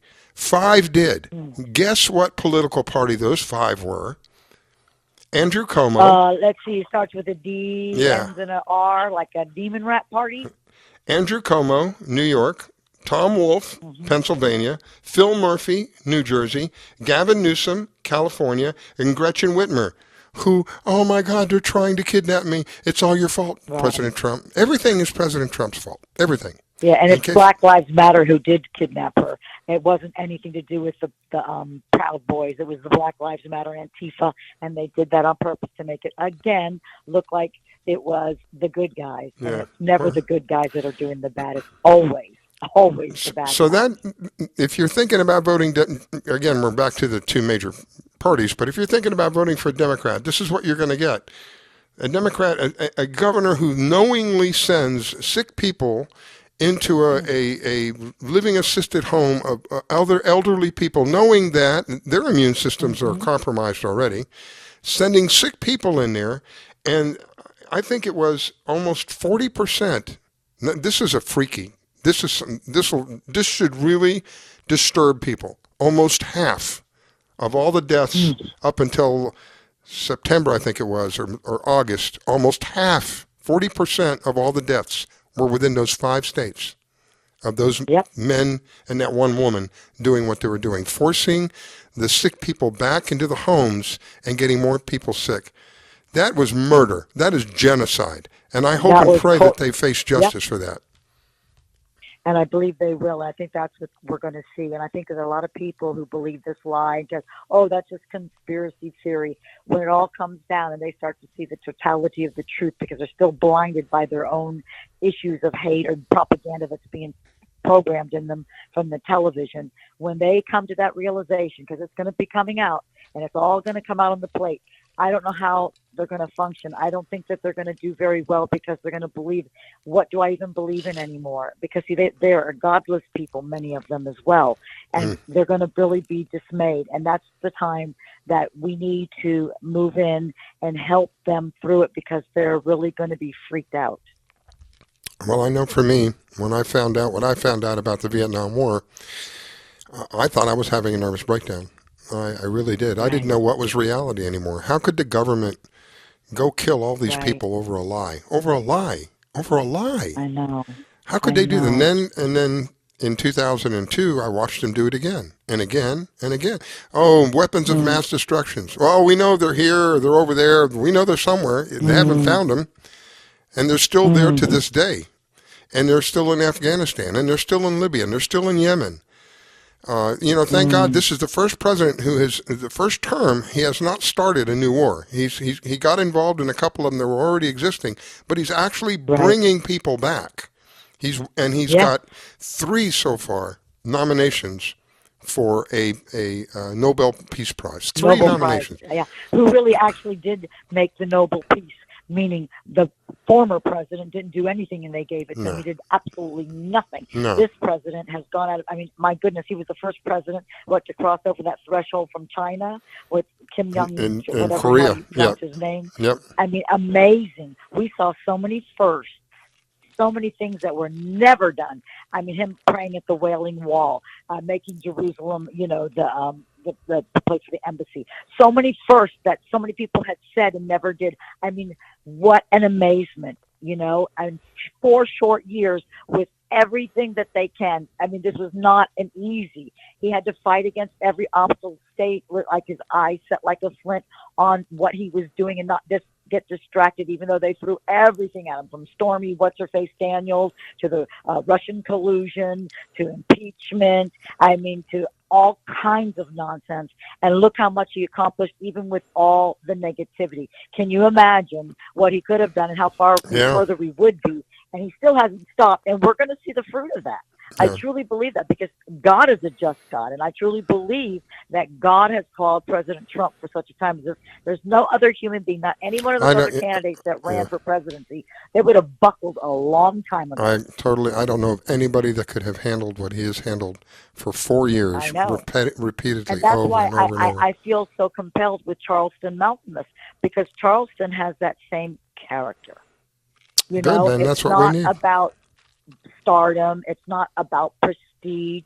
It's about, man, we're fighting for our country, for the very freedoms that our framers had put into position, which God gave our inalienable rights, and they wrote it down in the Constitution. You know, there was always supposed to be term limits. And the term limits were that every American could step up to the plate to serve their country. It should be an honor to serve your country. And it's up to you and I and every American to make our own term limits. I say do that one term, and if they really did everything they said they were, then they get a second term, and then get them out, because we're doing them an injustice by keeping them in a swamp, because eventually that swamp starts to get to them. That's right. It gets to you. And Absolutely. so that's our duty as the voters, as the bosses, like to I make said, sure that we are protecting them as well by not giving them 47 years. Are you kidding me? And what has Biden done? And how did he get rich? This was a guy, 47 years, he's done nothing but destroy and sell America out. Amen. Absolutely. And it's time to pay the piper. All right, my dear. I am about out of time. I appreciate you taking the time. It is really an honor to know you and to call you a friend. I was very proud to watch you go before them and put them in their place. For however temporary it was worth every second of waiting for it. Thank you for the courage. I appreciate it. More good things are coming from that. You will see how the dominoes will fall. Well, I think it's, in a way, they have started to. I find it rather curious. 2 days after you did it was on September the 1st, on the 3rd, I think it was, the 3rd or the 4th, he sent that letter down to them saying, hey, what's going on? And then within 10 or 12 business days of that, he said, no, we're not doing this. And so I think you played, if you weren't the actual pivot point, you were a vital part of that. You were a very vital part of that. I don't think you would have gotten the recognition in the way that he got it without it going viral. Right, because we were all writing letters and we were all making phone calls, and unfortunately those seem to have been ignored until, like you said, so it does look like it came upon that situation, because we have all tried to reach him many times. I know many people that were on our team that were able to do the back work, and I was the front person. Again, we wrote letters, we called, we emailed, we did all we knew to do, and it just was to no avail. And it was frustrating. Yeah. And so, like I said, So, yes, it's a new day, a new dawn, and I want to encourage everybody, keep fighting the fight, keep speaking up, keep stepping up. Listen, this is our war. You're going to get some negativity, but when you stand firm, listen, righteousness always wins. Always. Amen. I'm encouraging you to stand firm. Well, kudos, Cindy. Thank you so much for taking time to share with me. And thank you for the introduction to Charleston as well. Yes. A fresher breath, a breath of fresh air. Amen. Amen. All right, my dear. Wish you an awesome weekend. You too. God bless you now. God bless. Take care, sweetheart. Bye-bye. Bye-bye. All right, if you want to see what we've been talking about, you can go on YouTube and look up Palm Beach You Have Been Served or Palm Beach You Are Served, one of the two, and you'll see how this young lady went before them with courage, with can't think of the right word, she was firm, just very firm in what she did. She wasn't rude, she wasn't disrespectful, but she was quite firm in the way that she did it. And it was very inspirational. And it's evidence that one person can make a difference. And I really, truly believe it was a vital part of what brought the rest of Florida back into phase 3, because these people were talking about, we're not going to open up for probably until the new year. I heard talk about when the vaccine comes out. That's just not what government's there for, my friends. And it's time to wake up and realize that. We have to be responsible for ourselves. We have to be responsible for the decisions we make or we don't make. Sitting back at home and saying, well, I don't like anybody, I'm not voting, is just helping the problem grow. You've got to make a choice. You are part of this country. You're a citizen. You have to make a choice. If you want to complain about what's going on, go look in the mirror, because that's where the problem lies. And until we can get a mentality change in this country where we start putting people up in office that are responsible, that are ethical, that will work for the people instead of the corporations and their pockets, you can just expect more of the same. I'm tired of the same. I'm sick and tired of it. I want to see better for my children. I want to see better for my grandchildren. What about you?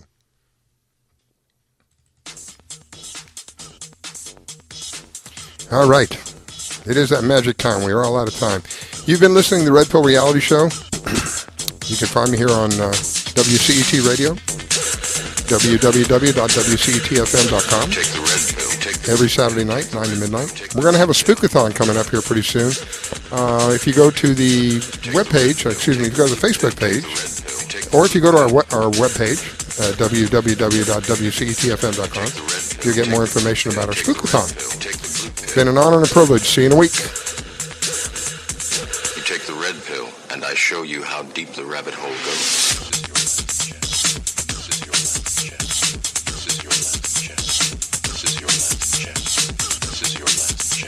This is your last chance.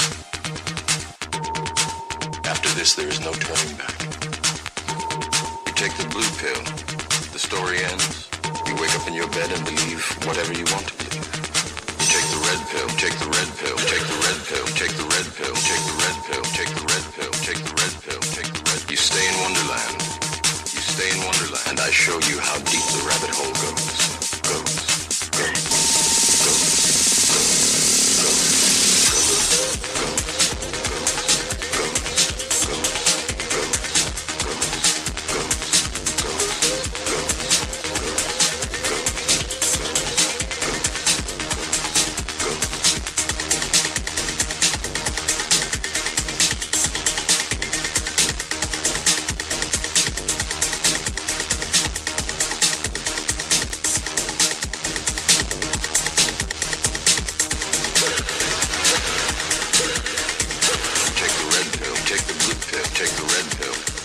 Take the red pill, take the blue pill, take the red pill, take the blue pill.